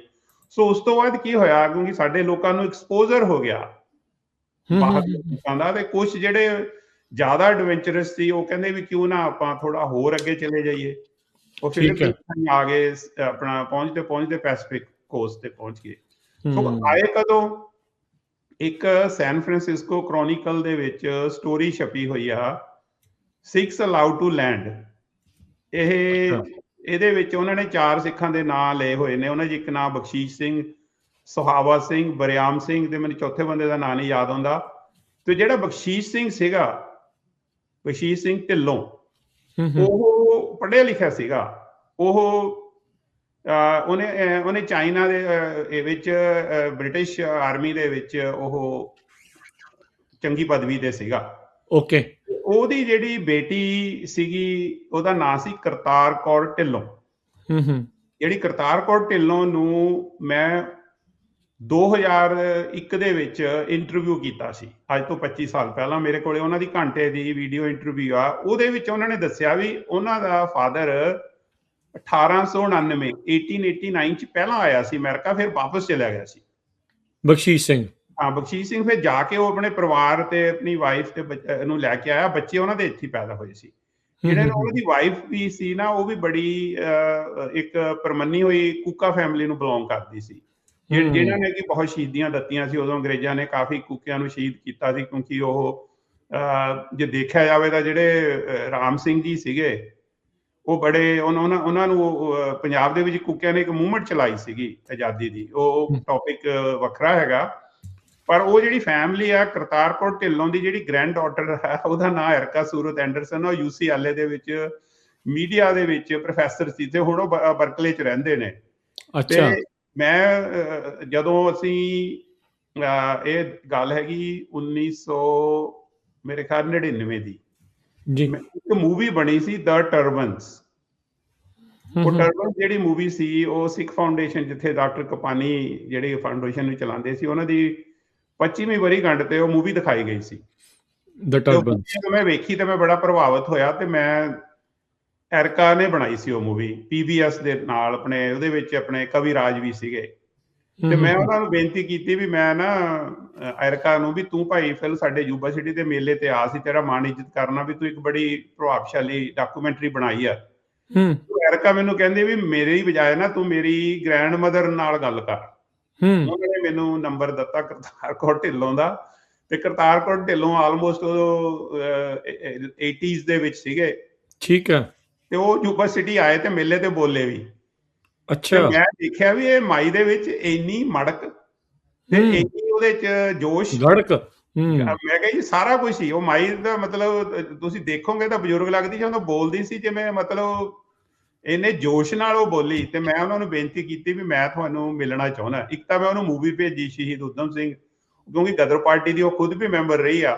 ਤੇ ਜਦੋਂ ਮੈਂ ਮੂਵੀ ਭੇਜੀ ਤੇ ਉਹਨੇ ਮੈਨੂੰ ਕਾਲ ਕੀਤੀ, ਕਹਿੰਦੀ ਵੀ ਮੇਰੇ ਕੋਲੇ ਤਾਂ VCR ਹੈ, DVD ਪਲੇਅਰ ਹੈ ਨਹੀਂ, ਹੁਣ ਮੈਂ DVD ਪਲੇਅਰ ਲਿਆ ਕੇ ਦੇਖਦੀ ਆ। ਫਿਰ ਦੇਖ ਕੇ ਮੈਨੂੰ ਉਹਨੇ ਚਿੱਠੀ ਲਿਖੀ, ਤੇ ਫਿਰ ਮੈਂ ਉਹਨਾਂ ਨੂੰ ਮਿਲਣ ਗਿਆ। ਤੇ ਫਿਰ ਮੈਂ ਉਹਨਾਂ ਦੀ ਇੰਟਰਵਿਊ ਕੀਤੀ, ਤੇ ਉਹਨੇ ਮੈਨੂੰ ਦੱਸਿਆ ਵੀ ਸਿੱਖ ਇੱਥੇ 1880 ਦੇ ਵਿੱਚ ਆਣੇ ਸ਼ੁਰੂ ਹੋ ਗਏ ਸੀ। ਉਹ ਮੇਰੇ ਕੋਲੇ ਡਾਕੂਮੈਂਟਰੀ ਐਵੀਡੈਂਸ ਹੈ। ਸੋ ਮੈਂ ਬੜਾ ਲੰਮਾ ਜਵਾਬ ਦਿੱਤਾ, ਪਰ ਇਹ ਸਟੋਰੀਆਂ ਸ਼ੇਅਰ ਕਰਨੀਆਂ ਜ਼ਰੂਰੀ ਨੇ। ਨਹੀਂ, ਦੇਖੋ, ਇੱਥੋਂ ਹੀ ਇਹ ਪਤਾ ਲੱਗਦਾ ਨਾ ਵੀ ਕਿੱਦਾਂ ਪਹੁੰਚੇ, ਕਿਵੇਂ ਪਹੁੰਚੇ। ਜਿੱਦਾਂ ਤੁਸੀਂ ਕਿਹਾ ਵੀ ਇੰਡੋ ਚਾਈਨਾ ਤੱਕ ਸਰਕਾਰਾਂ ਜਿਹੜੀਆਂ ਆ ਸਿੱਖਾਂ ਨੂੰ ਪੰਜਾਬ ਤੋਂ ਦੂਰ, ਜਾਂ ਉਹਨਾਂ ਨੌਜਵਾਨਾਂ ਨੂੰ ਦੂਰ ਕਰਕੇ ਵੀ ਇਹ ਕਿਤੇ ਬਾਗੀ ਨਾ ਹੋ ਜਾਣ, ਕਿਤੇ ਆਜ਼ਾਦੀ ਦੁਬਾਰਾ ਨਾ ਮੰਗਣੀ ਸ਼ੁਰੂ ਕਰ ਦੇਣ, ਵੀ ਇਹਨਾਂ ਨੂੰ ਦੂਰ ਲੈ ਜਾਈਏ। ਤੇ ਉਹ ਇਵੈਂਚੁਅਲੀ ਇੱਥੇ ਤੱਕ ਜਿਹੜੇ ਉਹ ਪਹੁੰਚੇ। ਪਰ ਜਿੱਦਾਂ ਤੁਸੀਂ ਕਿਹਾ ਨਾ ਵੀ ਉਹ ਸਿਆਣੇ ਬੜੇ ਸੀ ਈਸਟ ਇੰਡੀਆ ਵਾਲੇ, ਵੀ ਉਹਨਾਂ ਨੂੰ ਪਤਾ ਸੀਗਾ ਵੀ ਕਿੱਦਾਂ ਰਾਜ ਇਹਨਾਂ ਦੇ ਉੱਤੇ ਕੀਤਾ ਜਿਹੜਾ ਉਹ ਜਾ ਸਕਦਾ, ਕਿੱਦਾਂ ਬਗਾਵਤ ਨੂੰ ਜਿਹੜਾ ਇਹਨਾਂ ਦੀ ਨੂੰ ਰੋਕਿਆ ਜਿਹੜਾ ਉਹ ਜਾ ਸਕਦਾ। ਤੇ ਇਵੈਂਚੁਅਲੀ ਇਹ ਜਿਹੜਾ ਪ੍ਰਵਾਸ ਇਸ ਤਰੀਕੇ ਦੇ ਨਾਲ ਆਇਆ। ਸੋ ਇਹ ਜਿਹੜੀ ਸਿੱਖ ਕ੍ਰੋਨਿਕਲ ਵਾਲੀ ਤੁਸੀਂ ਦੱਸੀ ਸੀ, ਇਹ ਕਿਹੜੇ ਈਅਰ ਦੀ ਅਖਬਾਰ ਦੇ ਵਿੱਚ? 1899 ਦੀ ਇਹ ਸਟੋਰੀ ਆ। ਮੈਂ ਤੁਹਾਨੂੰ ਘੱਲ ਦਾਂਗਾ, ਤੁਸੀਂ ਸਕਰੀਨ ਤੇ ਦਿਖਾ ਵੀ ਸਕਦੇ ਹੋ। ਜ਼ਰੂਰ ਜ਼ਰੂਰ, ਆਪਾਂ ਜਿਹੜਾ ਵਿੱਚ ਨਾਲ ਜਿਹੜਾ ਕਰਾਂਗੇ ਵੀ ਸਿੱਖ ਅਲਾਉਡ ਟੂ ਲੈਂਡ ਹਾਂਜੀ, ਵੀ ਉਹਦੇ 'ਚ ਉਹਨੇ ਕਿੱਡੀ। ਦੱਸਿਆ ਹੋਇਆ ਵੀ ਉਹ ਜੀ ਜਿਹੜਾ ਟਾਲ one Bakhshish Singh is 6 foot 2 inch tall, very handsome man with an ਹੂੰ unpronounceable name। ਵੀ ਉਹਨਾਂ ਨੂੰ ਪਤਾ ਤਾਂ ਸੀਗਾ ਨਹੀਂ ਇਹਨਾਂ ਨੂੰ ਉਦੋਂ। ਹਾਂ ਕਹਿੰਦੇ ਉਹ ਸਟੋਰੀ ਉਹਦੇ ਲਿਖੀ ਹੋਈ ਆ, ਮੈਂ ਤੁਹਾਨੂੰ ਘੱਲ ਦਿਆਂਗਾ ਤੇ ਤੁਸੀਂ ਸਕਰੀਨ ਤੇ ਦਿਖਾ ਦਿਓ ਜੇ ਕਿਸੇ ਨੇ ਪੜ੍ਹਨੀ ਹੋਵੇ। ਸਾਡੇ ਮਿਊਜ਼ੀਅਮ ਦੀ ਵੈਬਸਾਈਟ ਤੇ ਜਾ ਕੇ ਵੀ, ਜੇ ਕਿਸੇ ਨੇ ਪੰਜਾਬੀ ਪਾਇਨੀਅਰ USA.com, ਸਾਡਾ ਯੂਨੀਵਰਸਿਟੀ ਚ ਮਿਊਜ਼ੀਅਮ ਜਿਹੜਾ ਹੈਗਾ, ਉਹਦੀ ਸਾਈਟ ਤੇ ਜਾ ਕੇ ਵੀ ਉਹ ਤੁਸੀਂ ਜਿਹੜੀ ਨਿਊਜ਼ਪੇਪਰ ਦੀ ਸਟੋਰੀ ਪੜ੍ਹ ਸਕਦੇ ਹੋ। ਵੈਰੀ ਗੁੱਡ, ਬਹੁਤ ਅੱਛੇ। ਇੱਕ ਗੱਲ ਮੈਂ ਹੋਰ ਦੱਸਣੀ ਚਾਹੁੰਦਾ, ਅੱਜ ਸਾਡੇ ਜਿਹੜਾ ਯੂਨੀਵਰਸਿਟੀ ਚ ਅਸੀਂ ਮਿਊਜ਼ੀਅਮ ਐਗਜ਼ੀਬਿਟ ਬਣਾਈ ਸੀ, ਅੱਜ ਤੋਂ ਉਹਦਾ ਅੱਜ 14ਵਾਂ ਸਾਡਾ ਅੱਜ ਐਨੀਵਰਸਰੀ, ਅੱਜ ਦੇ ਦਿਨ ਉਹ ਐਗਜ਼ੀਬਿਸ਼ਨ ਖੋਲੀ ਸੀ ਤੇ ਕੈਲੀਫੋਰਨੀਆ ਦੇ ਗਵਰਨਰ ਜੈਰੀ ਬਰਾਊਨ ਨੇ ਸਾਨੂੰ ਖਾਸ ਇੱਕ ਕੰਗ੍ਰੈਚੁਲੇਟਰੀ ਲੈਟਰ ਵੀ ਲਿਖੀ ਸੀ ਤੇ ਉਹਦੀ ਪ੍ਰੈਸ ਸੈਕਟਰੀ ਆ ਕੇ ਮਿਊਜ਼ੀਅਮ 'ਚ ਬੋਲੀ ਵੀ ਸੀ। ਉਹ ਵੀ ਮੈਂ ਤੁਹਾਡੇ ਨਾਲ ਤਸਵੀਰਾਂ ਸਾਂਝੀਆਂ ਕਰਾਂਗਾ। ਸੋ ਇਹ ਜਿਹੜਾ ਪੰਜਾਬੀ ਅਮਰੀਕਨ ਜਿਹੜੀ ਤੁਹਾਡੀ ਉੱਥੇ ਸੰਸਥਾ ਆ, ਉਹਦੇ ਦੁਆਰਾ ਇਹ ਮਿਊਜ਼ੀਅਮ ਸ਼ੁਰੂ ਕੀਤਾ ਗਿਆ ਸੀਗਾ? ਇਹ ਇਦਾਂ ਹੈਗਾ ਜੀ, ਦੇਖੋ ਕੋਈ ਵੀ ਕੰਮ ਹੁੰਦਾ ਜਿਹੜਾ ਰਲ ਮਿਲ ਕੇ ਹੁੰਦਾ। ਇਹ ਸਾਡਾ, ਅਸੀਂ ਜਿਹੜਾ ਯੂਨੀਵਰਸਿਟੀ ਹੈਗਾ, ਇਹ ਸਟਰ ਕਾਉਂਟੀ, ਜਿਵੇਂ ਇੰਡੀਆ 'ਚ ਆਪਾਂ ਜ਼ਿਲ੍ਹਾ ਕਹਿੰਦੇ ਆ, ਇੱਥੇ ਜ਼ਿਲ੍ਹੇ ਨੂੰ ਕਾਉਂਟੀ ਕਿਹਾ ਜਾਂਦਾ। ਉਹ ਕਾਉਂਟੀ ਦਾ ਸਰਕਾਰੀ ਮਿਊਜ਼ੀਅਮ ਹੈ। ਓਕੇ, ਠੀਕ ਹੈ ਜੀ। ਉਹਦੇ ਵਿੱਚ ਸਾਨੂੰ ਉਹਨਾਂ ਨੇ ਥਾਂ ਦਿੱਤੀ ਹੈ ਜਿੱਥੇ ਕਿ ਅਸੀਂ ਆਪਣਾ being American story of pioneer Punjabi and south Asians, ਕਿਉਂਕਿ ਉਦੋਂ ਇੰਡੀਆ ਪਾਕਿਸਤਾਨ ਇਕੱਠਾ ਹੁੰਦਾ ਸੀ, ਇਸ ਕਰਕੇ ਅਸੀਂ ਸਾਊਥ ਏਸ਼ੀਅਨ ਵਰਡ ਯੂਜ਼ ਕੀਤਾ ਹੈਗਾ। ਤੇ ਉਹਦੇ ਸਾਰੀ ਸਟੋਰੀ ਜਿਹੜੀ ਆਪਣੇ ਪਾਇਨੀਅਰਸ ਦੀ, ਇਸ ਇਲਾਕੇ ਦੇ ਜਿਹੜੇ ਪਾਇਨੀਅਰ ਨੇ, ਪਾਇਨੀਅਰ ਵੀ ਜਿਹੜੇ ਪਹਿਲਾਂ ਆਏ, ਉਹਨਾਂ ਦੀਆਂ ਕਹਾਣੀਆਂ ਨੇ ਉਸ ਮਿਊਜ਼ੀਅਮ ਦੇ ਵਿੱਚ। ਤੇ ਨਾਲ ਕਿਤਾਬ ਵੀ ਹੈ, ਜੇ ਕੋਈ ਜਾਂਦਾ ਕਿਤਾਬ ਲੈ ਸਕਦਾ। ਜੇ ਕਿਸੇ ਵੱਡੇ ਗਰੁੱਪ ਨੇ ਆਉਣਾ ਹੋਵੇ, ਅਸੀਂ ਗਾਈਡਡ ਟੂਰ ਵੀ ਦਿੰਦੇ ਆ। ਇਹ ਮਿਊਜ਼ੀਅਮ ਸਰਕਾਰੀ ਆ, ਐਗਜ਼ੀਬਿਟ ਅਸੀਂ ਉਹਨਾਂ ਨਾਲ ਰਲ ਕੇ ਬਣਾਈ ਆ। ਜੋ ਐਗਜ਼ੀਬਿਟ 14 ਸਾਲ ਹੋ ਗਏ ਲੱਗੀ, 14 ਸਾਲ ਹੋ ਗਏ ਉਸ ਨੂੰ ਲੱਗੀ 14 ਸਾਲ ਉਹ ਐਗਜ਼ੀਬਿਟ ਨੂੰ ਲੱਗੀ ਹੋਈ ਆ। ਤੇ ਬਲਕਿ ਰਾਈਟ ਨਾਓ ਉੱਥੇ ਇੱਕ ਟੈਂਪਰੇਰੀ ਐਗਜ਼ੀਬਿਟ ਵੀ ਲੱਗੀ ਹੋਈ ਆ, ਬਿਯੋਂਡ 5 ਰਿਵਰਸ। ਉਹ ਸਾਡੇ ਭੈਣ ਜੀ ਨੇ, ਸਰਬਜੀਤ ਕੌਰ ਸਿੰਘ ਨੇ ਬੇਰੀਏ ਤੋਂ, ਉਹਨਾਂ ਦੀਆਂ ਪੇਂਟਿੰਗਸ ਦੀ ਐਗਜ਼ੀਬਿਸ਼ਨ ਲੱਗੀ ਹੋਈ ਆ। ਤੇ 17 ਅਪ੍ਰੈਲ ਨੂੰ 5 ਤੋਂ ਲੈ ਕੇ 7 ਵਜੇ ਤਾਈਂ ਅਸੀਂ ਉੱਥੇ ਰਿਸੈਪਸ਼ਨ ਕਰਨੀ ਹੈ। ਜੇ ਕੋਈ ਆਉਣਾ ਚਾਹੁੰਦਾ, ਯੂਨੀਵਰਸਿਟੀ ਸੈਕਰਾਮੈਂਟੋ ਤੋਂ ਕਿਤੋਂ ਦੂਰੋਂ ਵੀ ਆਉਣਾ ਚਾਹੁੰਦਾ, 5 ਤੋਂ 7 ਉੱਥੇ ਇੱਕ ਪ੍ਰੋਗਰਾਮ ਹੋਏਗਾ, ਕਵਿਤਾਵਾਂ ਦਾ, ਪੇਂਟਿੰਗਸ ਦਾ, ਗਾਣਿਆਂ ਦਾ ਤੇ ਮਿਊਜ਼ੀਅਮ ਦੇ ਟੂਰ ਦਾ। ਜੇ ਕੋਈ ਆਉਣਾ ਚਾਹੁੰਦਾ ਤਾਂ ਉਹਨਾਂ ਨੂੰ ਅਸੀਂ ਜੀ ਆਇਆਂ ਆਖਦੇ ਹਾਂ। ਐਡਰੈਸ ਕੀ ਆ? ਸਟਰ ਕਾਉਂਟੀ ਮਿਊਜ਼ੀਅਮ, ਇਹੀ ਸਰਚ ਕਰਦੇ ਆਪਾਂ? ਗੂਗਲ ਤੇ ਜਾ ਕੇ ਸਟਰ ਮਿਊਜ਼ੀਅਮ ਪਾ ਲਓ, ਤੁਹਾਨੂੰ ਪਹੁੰਚਾ ਦੂਗਾ। ਹੈਗਾ ਉਹ ਆਪਣਾ ਬਿਊਟ ਹਾਊਸ ਰੋਡ ਤੇ ਹੈ ਜੀ, 1333 ਬਿਊਟ ਹਾਊਸ ਰੋਡ, ਜਿੱਥੇ ਆਪਣਾ ਗੁਰੂਦੁਆਰਾ ਸਾਹਿਬ ਨੇ, ਉੱਥੋਂ ਬਿਲਕੁਲ ਲਾਗੇ ਹੈ ਜੀ, 1.5-2 ਮੀਲ ਤੇ ਹੀ ਆ। ਵੈਰੀ ਗੁੱਡ ਜੀ। ਸੋ ਦੇਖੋ ਕਿੰਨਾ ਇੰਟਰਸਟਿੰਗ ਇਹ ਚੀਜ਼ਾਂ ਜਿਹੜੀਆਂ ਅੱਜ ਤੁਹਾਡੇ ਨਾਲ ਆਪਾਂ ਗੱਲਬਾਤ ਕਰ ਰਹੇ ਹਾਂ। ਤਾਂ ਬਖਸ਼ੀਸ਼ ਸਿੰਘ ਬਾਰੇ ਆਪਾਂ ਨੂੰ ਪਤਾ ਲੱਗਾ, ਉਹਨਾਂ ਦੀ ਬੇਟੀ ਬਾਰੇ ਪਤਾ ਲੱਗਾ, ਗਾਂ ਇੱਕ ਹੋਰ ਉਹਨਾਂ ਦੀ ਜਿਹੜੀ ਅੱਗੇ ਅੱਗੇ ਜਿੱਦਾਂ ਜਿੱਦਾਂ ਉਮਰ ਤੁਰੀ ਜਾਂਦੀ ਆ, ਜਨਰੇਸ਼ਨ ਤੁਰੀ ਜਾਂਦੀ ਆ, ਉਹਨਾਂ ਨੇ ਮੂਵੀਜ਼ ਜਿਹੜੀਆਂ ਉਹ ਇਹ ਬਣਾਈਆਂ। ਅੱਛਾ ਡਾਕਟਰ ਸਾਹਿਬ, ਤੁਸੀਂ ਇਹ ਤਾਂ ਦੱਸਿਆ ਵੀ ਇਸ ਤਰੀਕੇ ਦੇ ਨਾਲ ਕੁਛ ਕੁ ਜਿਹੜੇ ਉਹ ਆਏ, ਫਿਰ ਮੈਜੋਰਟੀ ਦੇ ਵਿੱਚ ਲੋਕਾਂ ਨੇ ਇੱਧਰ ਨੂੰ ਫਿਰ ਮੁੱਖ ਕਿਉਂ ਕੀਤਾ? ਕਿਉਂ ਏਦਾਂ ਹੋਇਆ ਜੀ, ਏਦਾਂ ਹੋਇਆ ਵੀ ਪੰਜਾਬ ਦੇ ਵਿੱਚ ਹਾਲਾਤ ਚੰਗੇ ਨਹੀਂ ਸੀ। ਪਿੰਡਾਂ ਦੇ ਵਿੱਚ ਟੈਕਸੇਸ਼ਨ ਵੱਧ ਗਈ ਸੀਗੀ ਕਾਫੀ ਜ਼ਿਆਦਾ। ਤੇ ਉਦੋਂ ਕੁਝ ਸਾਲ ਉੱਥੇ ਮੀਂਹ ਵਗੈਰਾ ਨਾ ਪਏ, ਫਸਲਾਂ ਵੀ ਘੱਟ ਹੋਈਆਂ। ਸੋ ਪੰਜਾਬ ਦੇ ਵਿੱਚ ਦੇਖੋ ਹਾਲ ਤਾਂ ਸਾਰੇ ਇੰਡੀਆ 'ਚ ਹੀ ਮਾੜੇ ਸੀ, ਪਰ ਸਾਡੇ ਜਿਹੜੇ ਪੰਜਾਬੀ ਸੀ ਉਹ ਐਡਵੈਂਚਰਸ ਸੀਗੇ, ਉਹ ਰਿਸਕ ਲੈਣ ਦੇ ਵਿੱਚ ਉਹਨਾਂ ਦੇ ਵਿੱਚ ਜਜ਼ਬਾ ਸੀਗਾ। ਸੋ ਬਹੁਤ ਲੋਕ ਸੀ, ਉਹਨਾਂ ਨੂੰ ਇਹ ਸੀਗਾ ਵੀ, ਕਿਉਂਕਿ ਉਦੋਂ ਨਾ ਅਮਰੀਕਾ ਦੇ ਵਿੱਚ ਬਹੁਤ ਡਿਵੈਲਪਮੈਂਟ ਹੋ ਰਹੀ ਸੀ, ਬਹੁਤ ਜ਼ਿਆਦਾ ਇੰਡਸਟਰੀਅਲਾਈਜੇਸ਼ਨ ਹੋ ਰਹੀ ਸੀਗੀ, ਬਹੁਤ ਰੈਪਿਡ ਗਰੋਥ ਹੋ ਰਹੀ ਸੀ ਕੈਲੀਫੋਰਨੀਆ, ਓਰੇਗਨ, ਵਾਸ਼ਿੰਗਟਨ, ਇਸ ਪਾਸੇ। ਇਹ ਗੋਲਡ ਰਸ਼ ਦੇ ਮਿਲਦਾ ਉਹਦੇ ਨਾਲ ਟਾਈਮ 1850-60 ਚ ਹੋ ਲਿਆ, ਪਰ ਉਹ ਗੋਲਡ ਰਸ਼ ਦਾ ਇੰਪੈਕਟ ਸੀ, ਹੁਣ ਅਸਰ ਸੀਗਾ ਉਹਦਾ ਬਹੁਤ ਜ਼ਿਆਦਾ। ਉਹਨਾਂ ਨੂੰ ਲੇਬਰ ਦੀ ਲੋੜ ਸੀ। ਆਪਣੇ ਲੋਕ ਫਿਰ ਜਦੋਂ, ਇੱਕ ਨਾ ਹੋਰ ਸਟੋਰੀ ਹੈਗੀ ਆ ਜ਼ਰੂਰ, 1897 ਦੇ ਵਿੱਚ ਮਹਾਰਾਣੀ ਸੀ ਜਿਹੜੀ ਇੰਗਲੈਂਡ ਦੀ, ਕੁਈਨ ਵਿਕਟੋਰੀਆ, ਉਹਦੀ 25ਵੀਂ ਐਨੀਵਰਸਰੀ ਸੀ ਰਾਜ ਦੀ। ਉਦੋਂ ਇੱਕ ਸਿੱਖ ਰੈਜੀਮੈਂਟ ਪੰਜਾਬ ਤੋਂ ਉਹਨੂੰ ਸਲਾਮੀ ਦੇਣ ਲਈ ਉਹਨਾਂ ਨੇ ਸੱਦੀ ਸੀ ਅੰਗਰੇਜ਼ਾਂ ਨੇ। ਤੇ ਜਦੋਂ ਰੈਜੀਮੈਂਟ ਵਾਪਸ ਆਈ ਨਾ, ਵਾਇਆ ਕੈਨੇਡਾ ਆਈ, ਈਸਟ ਕੋਸਟ ਤੋਂ ਟਰੈਵਲ ਕਰਦੇ ਕਰਦੇ ਵਾਇਆ ਟ੍ਰੇਨ, ਵੈਂਕੂਵਰ ਤੋਂ ਜਹਾਜ਼ ਲੈ ਕੇ ਫੇਰ ਉਹ ਇੰਡੀਆ ਗਏ। ਉਹ ਵੀ ਕਹਿੰਦੇ ਵੀ ਜਦੋਂ ਬੰਦੇ ਆਏ, ਉਹਨਾਂ ਨੇ ਇੰਨੀ ਖਾਲੀ ਜ਼ਮੀਨ ਵੇਖੀ ਵੀ ਇੱਥੇ ਤਾਂ ਜ਼ਮੀਨ ਡਾਢੀ ਪਈ ਆ ਖਾਲੀ। ਤੇ ਇੱਥੇ ਜਦੋਂ ਕੈਲੀਫੋਰਨੀਆ ਵੀ ਬੰਦੇ ਆਏ, ਇਹਨਾਂ ਨੇ ਕਿਹਾ ਵੀ ਇੱਥੇ ਤਾਂ ਭਾਈ ਡਾਲਰਾਂ 'ਚ ਤਨਖਾਹ ਮਿਲਦੀ ਆ। ਸੋ ਲੋਕਾਂ ਨੇ ਜਦੋਂ ਚਿੱਠੀਆਂ ਲਿਖੀਆਂ ਤਾਂ ਇੱਥੇ ਬਹੁਤ ਲੋਕ ਆਪਣੇ 1902 ਜਾਂ 3 ਤੋਂ ਬਾਅਦ ਨਾ ਲੈ ਕੇ 1910 ਤਾਈਂ ਆਪਣਾ 8-9 ਹਜ਼ਾਰ ਬੰਦਾ ਇੱਥੇ ਮੂਵ ਪਹੁੰਚ ਹੋਇਆ। ਗਿਆ। ਹਾਂਜੀ, ਉਹਨਾਂ ਬਾਰੇ ਵੀ ਮੈਂ ਸਟੋਰੀ ਦੱਸੂੰਗਾ ਫਿਰ ਉਹਨਾਂ ਨਾਲ ਹੋਇਆ ਕੀ। ਹੂੰ। ਨਹੀਂ, ਬੜੀ ਇੰਟਰਸਟਿੰਗ ਜਿਹੜਾ ਇਹ ਟੌਪਿਕ ਆ ਵੀ ਦੇਖੋ 1889 ਦੇ ਵਿੱਚ ਜਿੱਦਾਂ ਤੁਸੀਂ ਕਿਹਾ ਵੀ ਦਸਤਾਵੇਜ਼ੀ ਤੌਰ ਦੇ ਉੱਤੇ ਆਪਾਂ ਨੂੰ ਇਸ ਚੀਜ਼ ਦਾ ਜਿਹੜਾ ਉਹ ਪਤਾ ਲੱਗਦਾ ਆ ਤੇ 100 ਸਾਲ ਸਵਾ 100 ਸਾਲ ਹੋ ਗਿਆ, ਉਸ ਤੋਂ ਵੱਧ ਦਾ ਵਕਤ ਹੋ ਗਿਆ ਪੰਜਾਬੀਆਂ ਨੂੰ, ਸਿੱਖਾਂ ਨੂੰ ਅਮਰੀਕਾ ਦੇ ਵਿੱਚ ਦਸਤਕ ਜਿਹੜੇ ਉਹ ਦਿੱਤੇ ਹੋਇਆਂ ਨੂੰ, ਆਇਆ ਹੋਇਆਂ ਨੂੰ। ਤੇ ਬਿਲਕੁਲ ਤੁਹਾਡੀ ਇਹ ਗੱਲ ਹੈ ਵੀ ਆਪਣੀ ਸਟੋਰੀ ਕਿਤੇ ਨਾ ਕਿਤੇ ਵਿੱਚੇ ਹੀ ਜਿਹੜੀ ਉਹ ਰਹਿ ਜਾਂਦੀ ਆ। ਆਈ ਥਿੰਕ ਆ ਜਿਹੜੀ ਗੱਲ ਤੁਸੀਂ ਕੀਤੀ ਨਾ ਵੀ ਫਾਈਨੈਂਸ਼ੀਅਲ ਜਾਂ ਹਾਲਾਤਾਂ ਨੂੰ ਸੁਧਾਰਨ ਦਾ ਜਿਹੜਾ ਦਬਾਅ ਜਾਂ ਉਸ ਚੀਜ਼ ਦੇ ਉੱਤੇ ਫੋਕਸ ਆਪਾਂ ਜ਼ਿਆਦਾ ਕਰ ਲਿਆ। ਨਹੀਂ, ਇਹ ਹੈਗਾ ਦੇ ਜਿਹੜੇ ਆਪਣੇ ਸੋਹਣ ਸਿੰਘ ਭਖਣਾ ਗਦਰ ਪਾਰਟੀ ਦੇ ਫਾਊਂਡਿੰਗ ਪ੍ਰੈਜ਼ੀਡੈਂਟ ਸੀ, ਈਵਨ ਉਹ ਬੜੇ ਚੰਗੇ ਪਰਿਵਾਰ ਨੂੰ ਬਿਲੋਂਗ ਕਰਦੇ ਸੀ। ਉਹਨਾਂ ਦੀ ਜ਼ਮੀਨ ਵੀ ਉਹਨਾਂ ਨੂੰ ਵੀ ਉੱਥੇ ਫਾਈਨੈਂਸ਼ੀਅਲ ਪ੍ਰੋਬਲਮ ਆਈ। ਉਹਨਾਂ ਦਾ ਆਉਣ ਦਾ ਵੀ ਮਕਸਦ ਇੱਥੇ ਸੇਮ ਹੀ ਸੀਗਾ। ਉਹਨਾਂ ਦੇ ਆਪਾਂ ਬਾਅਦ ਚ ਆਵਾਂਗੇ। ਉਸ ਤੋਂ ਬਾਅਦ ਨਾ ਜੀ ਆਪਣਾ ਕੈਲੀਫੋਰਨੀਆ ਦੇ ਵਿੱਚ ਖਾਸ ਕਰਕੇ ਆਪਾਂ ਓਰੇਗਨ, ਵਾਸ਼ਿੰਗਟਨ, ਉਸ ਪਾਸ ਸਾਰੀ ਹਿਸਟਰੀ ਨੂੰ ਕੋਸ਼ਿਸ਼ ਕਰਾਂਗੇ ਕਵਰ ਕਰੀਏ। ਇੱਥੇ ਕੈਲੀਫੋਰਨੀਆ 'ਚ ਕਈ ਹਜ਼ਾਰ ਬੰਦਾ ਆ ਗਿਆ। ਜਿਹੜੀ ਇਹ ਹਾਈਵੇ 80 ਆ ਨਾ ਜੀ, ਜਿਹੜੀ ਓਕਲੈਂਡ ਤੋਂ ਜਾਂਦੀ ਨਿਊਯਾਰਕ ਨੂੰ ਬਾਇਆ ਸਾਲਟ ਲੇਕ ਸਿਟੀ ਜੀ, ਇਹਨੂੰ ਪਹਿਲਾਂ ਹਿਸਟੋਰਿਕ ਹਾਈਵੇ 4040 ਕਹਿੰਦੇ ਸੀ। ਠੀਕ ਹੈ। ਇਹਦੇ ਉੱਤੇ ਆਪਣੇ 2-3 ਹਜ਼ਾਰ ਪੰਜਾਬੀ ਖਾਸ ਮੋਸਟਲੀ ਸਿੱਖ ਹੀ ਸੀਗੇ ਜਿਨ੍ਹਾਂ ਨੇ ਕਿ ਸੜਕ ਦੀ ਕੰਸਟਰਕਸ਼ਨ ਤੇ ਕੰਮ ਕੀਤਾ।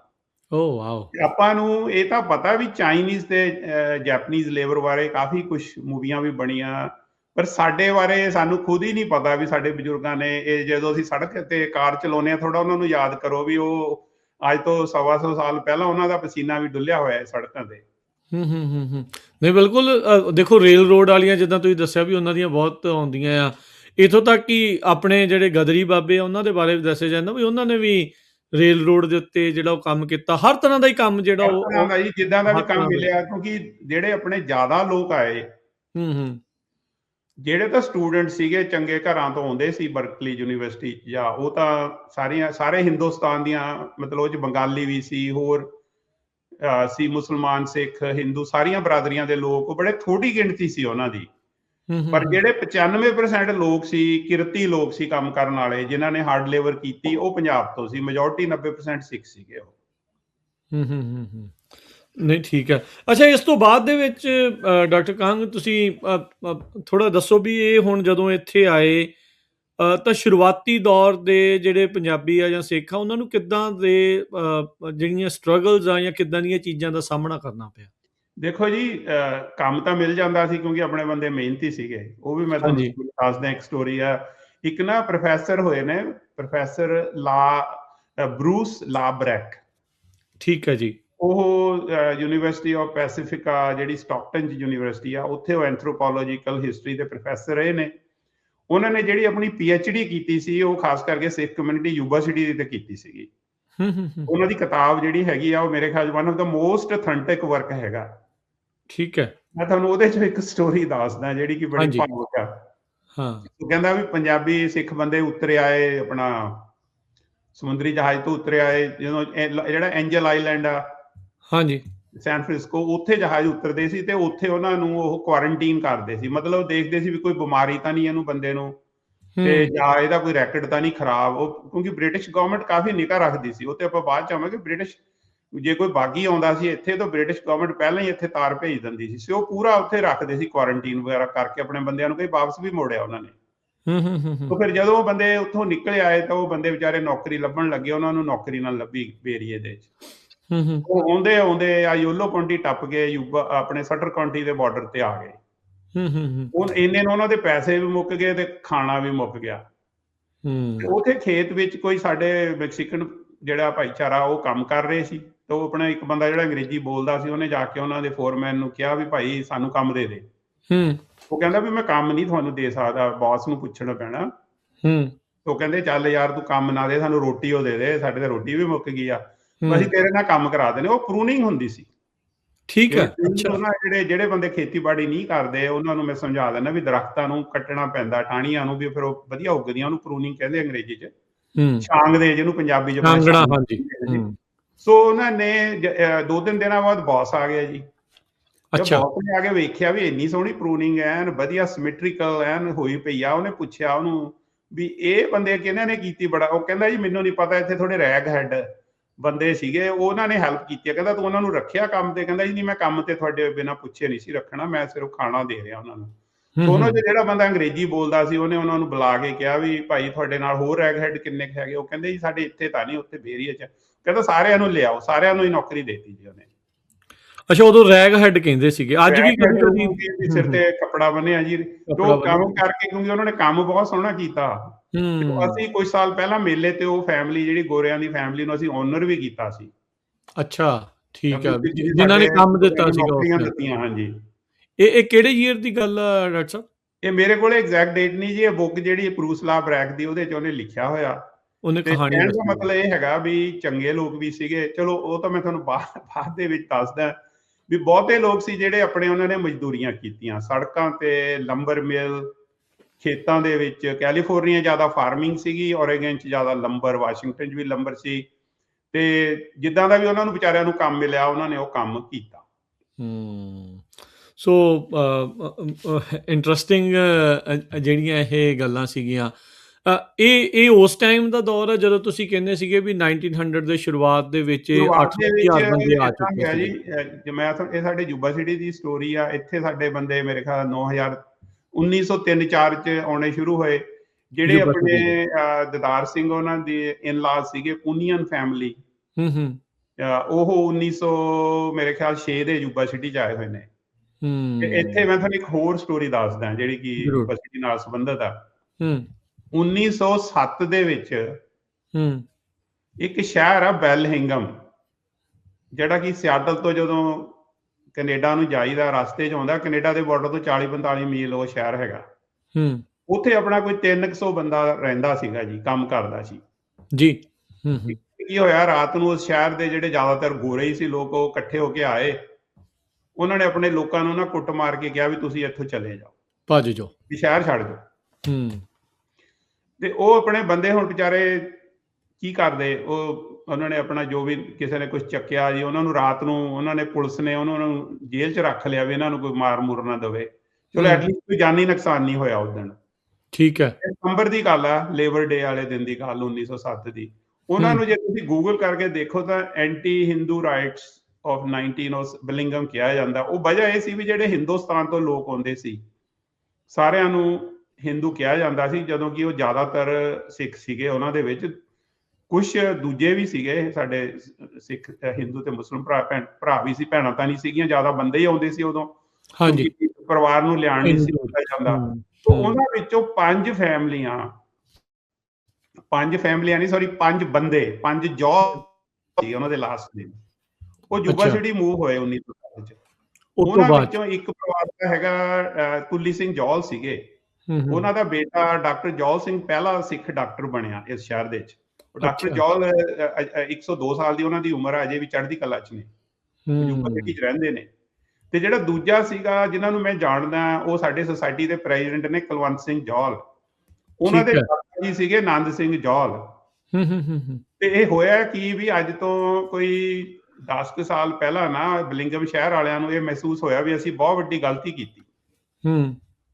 ਉਹਨਾਂ ਨੇ ਇੱਕ ਆਰਚ ਆਫ ਹੀਲਿੰਗ ਬਣਾਈ ਆ ਤੇ ਸਾਡੀ ਕਮੇਟੀ ਤੋਂ ਮਾਫੀ ਮੰਗੀ ਤੇ ਇੱਥੋਂ ਬੁਲਾਇਆ। ਮੈਂ ਵੀ ਗਿਆ ਸੀ ਉੱਥੇ, ਤੇ ਜੌਲ ਫੈਮਿਲੀ ਵੀ ਗਈ ਸੀ, ਤੇ ਜੌਲ ਸਾਹਿਬ ਨੇ ਤਾਂ ਉਹਨਾਂ ਨੂੰ ਪੈਸੇ ਵੀ ਕਾਫੀ ਡੋਨੇਟ ਕੀਤੇ ਉਹ ਆਰਚ ਬਣਾਉਣ ਲਈ। ਸੋ ਹੂੰ। ਮੇਰਾ ਕਹਿਣ ਦਾ ਮਤਲਬ ਹੈ ਵੀ ਅਮਰੀਕਾ ਦੇ ਵਿੱਚ ਬਹੁਤ ਕੁਝ ਹੋਇਆ, ਪਰ ਐਟਲੀਸਟ ਉਹਨਾਂ ਨੇ 100 ਸਾਲ ਬਾਅਦ ਇਹ ਮਹਿਸੂਸ ਕੀਤਾ ਵੀ ਅਸੀਂ ਗਲਤੀ ਕੀਤੀ। ਮੈਂ ਉਹਨਾਂ ਨੂੰ ਦੱਸਿਆ, ਮੈਂ ਕਿਹਾ ਜਿਹੜੇ ਬੰਦੇ ਤੁਸੀਂ ਕੱਢੇ ਸੀ ਆਪਣੇ ਸ਼ਹਿਰ ਚੋਂ, ਹੁਣ ਉਹਨਾਂ ਦੇ ਬੱਚੇ ਅੱਗੇ ਡਾਕਟਰ, ਇੰਜੀਨੀਅਰ, ਪ੍ਰੋਫੈਸਰ, ਤੁਸੀਂ ਇੰਨੇ ਕਾਬਲ ਬੰਦੇ ਇੱਥੋਂ ਕੱਢਤੇ, ਨਹੀਂ ਉਹ ਤੁਹਾਡਾ ਫਾਇਦਾ ਹੋਣਾ ਸੀ, ਸਾਡੇ ਬੈਲਿੰਗਹਾਮ ਦਾ। ਫਾਇਦਾ ਹੋ ਗਿਆ। ਹੂੰ, ਹੂੰ। ਦੇਖੋ ਕਮਾਲ ਦੀ ਜਿਹੜੀ ਇਹ ਗੱਲ ਆ, ਸਟੋਰੀ ਆ, ਲਾਈਫ ਫੁੱਲ ਸਰਕਲ ਕਿੱਦਾਂ ਜਿਹੜੀ ਉਹ ਆ ਜਾਂਦੀ ਆ, ਕਿੱਥੋਂ ਕਿੱਦਾਂ ਕੱਢੇ ਤੇ ਬਾਅਦ 'ਚ ਇਵੈਂਚੁਅਲੀ ਮਾਫੀ ਵੀ ਜਿਹੜੀ ਉਹ ਮੰਗੀ। ਪਰ ਤੁਸੀਂ ਉਸ ਦੇ ਦਰਮਿਆਨ ਦੇਖੋ ਵੀ ਕਿੰਨਾ ਕੁਛ ਡਾਕਟਰ ਕੰਗ ਇਸ ਦੇ ਵਿੱਚ ਵਾਪਰਿਆ। 100 ਸਾਲ ਦਾ ਜਿਹੜਾ ਸਫ਼ਰ ਆ, ਉਹ 1907 ਤੋਂ ਕੱਢਣ ਤੋਂ ਲੈ ਕੇ ਤੇ ਹੁਣ ਤੱਕ 118ਵੇਂ ਸਾਲ ਦੇ ਵਿੱਚ ਜਾ ਕੇ ਉਹਨਾਂ ਨੇ ਇਹ ਜਿਹੜੀ ਉਹ ਮਾਫੀ ਮੈਂ ਜਿਹੜੀ ਬੇਨਤੀ ਕਰਾਂਗਾ ਵੀ ਜੇ ਕੋਈ ਸਾਡਾ ਹੂੰ ਭੈਣ ਭਰਾ ਜਾਂਦਾ ਨਾ ਡਰਾਈਵ ਕਰਕੇ, ਬਹੁਤ ਲੋਕ ਜਾਂਦੇ ਇੱਧਰੋਂ ਕੈਨੇਡਾ ਨੂੰ, ਤੁਸੀਂ ਉੱਥੇ ਜਿਹੜਾ ਸਿਟੀ ਹਾਲ ਆ ਬਲਿੰਗਮ ਦਾ, ਉਹਦੇ ਅੱਗੇ ਰੁਕ ਕੇ ਜਾਇਓ, ਉੱਥੇ ਆਰਚ ਆਫ ਹੀਲਿੰਗ ਆ, ਤਸਵੀਰ ਖਿੱਚੋ। ਮੈਂ ਤੁਹਾਨੂੰ ਤਸਵੀਰਾਂ ਵੀ ਭੇਜੂੰਗਾ। ਜਦੋਂ ਉਹਦੀ ਉਹਨਾਂ ਨੇ ਗਰਾਊਂਡ ਬ੍ਰੇਕਿੰਗ ਕੀਤੀ ਤੇ ਮੈਨੂੰ ਜਾਣ ਦਾ ਮੌਕਾ ਮਿਲਿਆ ਸੀ ਉੱਥੇ। ਯਾ ਨਹੀਂ ਬਿਲਕੁਲ। ਆਈ ਥਿੰਕ ਵਟਕਾਮ ਕਾਉਂਟੀ ਦੇ ਵੀ ਹਾਂਜੀ, ਜਿਹੜੀ ਉੱਥੇ ਆਪਣੇ ਇੱਕ ਸਿੱਧੂ ਸਾਹਿਬ ਨੇ, ਉਹ ਸਤਪਾਲ ਸਿੱਧੂ ਸਿਟੀ ਦੇ ਵਿੱਚ ਸੁਪਰਵਾਈਜ਼ਰ ਸੀ। ਸਤਪਾਲ ਸਿੱਧੂ ਸ਼ਾਇਦ, ਹਾਂਜੀ ਹਾਂਜੀ, ਤੇ ਇੱਕ ਉਹਨਾਂ ਦੇ ਸਾਥੀ ਨੇ ਪੌਲ ਸਮਥਿੰਗ, ਪ੍ਰੋਫੈਸਰ ਸਾਹਿਬ ਨੇ ਉੱਥੇ ਕਾਲਜ 'ਚ, ਉਹਨਾਂ ਦਾ ਬਹੁਤ ਰੋਲ ਸੀ ਇਸ ਕੰਮ ਨੂੰ, ਇਹ ਜ਼ਖਮਾਂ ਤੇ ਮੱਲਮ ਲਾਉਣ ਲਈ। ਦੇਖੋ ਜੀ, ਗਲਤੀਆਂ ਕੌਮਾਂ ਸਾਰੀਆਂ ਹੀ ਕਰਦੀਆਂ, ਪਰ ਸਿਆਣੀਆਂ ਕੌਮਾਂ ਆਪਣੀਆਂ ਗਲਤੀਆਂ ਨੂੰ ਮੰਨ ਕੇ ਅੱਗੇ ਚੱਲਣ ਦੀ ਸਮਰੱਥਾ ਰੱਖਦੀਆਂ। ਜਿਹੜੀਆਂ ਮੂਰਖ ਕੌਮਾਂ ਹੁੰਦੀਆਂ ਉੱਥੇ ਹੀ ਘੁੰਮਦੀਆਂ ਰਹਿੰਦੀਆਂ। ਹਾਂ, ਉਹ ਤਾਂ ਕਹਿੰਦੇ ਵੀ ਭੁੱਲ ਜਾਓ, ਉਹ ਤਾਂ ਇਦਾਂ ਦੀਆਂ ਗੱਲਾਂ ਕਹਿੰਦੇ ਹੁੰਦੇ ਵੀ ਤੁਹਾਨੂੰ ਭੁੱਲ ਹੀ ਜਾਣਾ ਚਾਹੀਦਾ। ਮੱਲਮ ਤਾਂ ਉਹਨਾਂ ਨੇ ਕੀ ਜਿਹੜਾ ਉਹ ਲਾਉਣਾ ਹੁੰਦਾ, ਉਹ ਖਰੀਦਣ ਦੇ ਵਿੱਚ ਜ਼ਿਆਦਾ ਜਿਹੜਾ ਇਸ ਚੀਜ਼ ਦੇ ਵਿੱਚ ਯਕੀਨ ਰੱਖਦੇ ਆ।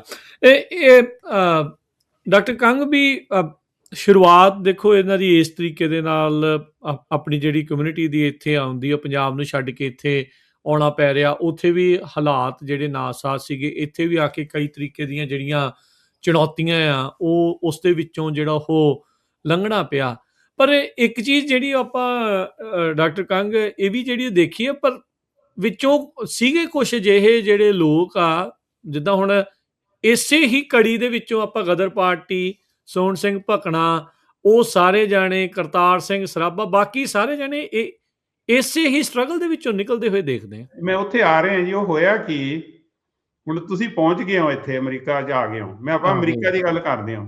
ਹਾਂਜੀ, ਅਮਰੀਕਾ ਦੇ ਵਿੱਚ ਜਦੋਂ ਅਮਰੀਕਾ ਦਾ ਪਹਿਲਾ ਜਦੋਂ ਇੱਥੇ ਇਹਨਾਂ ਨੇ ਸੰਵਿਧਾਨ ਬਣਾਇਆ ਤਾਂ ਉਹ 1770 ਦੇ ਵਿੱਚ ਇਹ ਡਿਸਾਈਡ ਕੀਤਾ ਗਿਆ ਵੀ ਜਿਹੜਾ ਫ੍ਰੀ ਗੋਰਾ ਬੰਦਾ ਉਹੀ ਸਿਟੀਜ਼ਨ ਬਣ ਸਕਦਾ।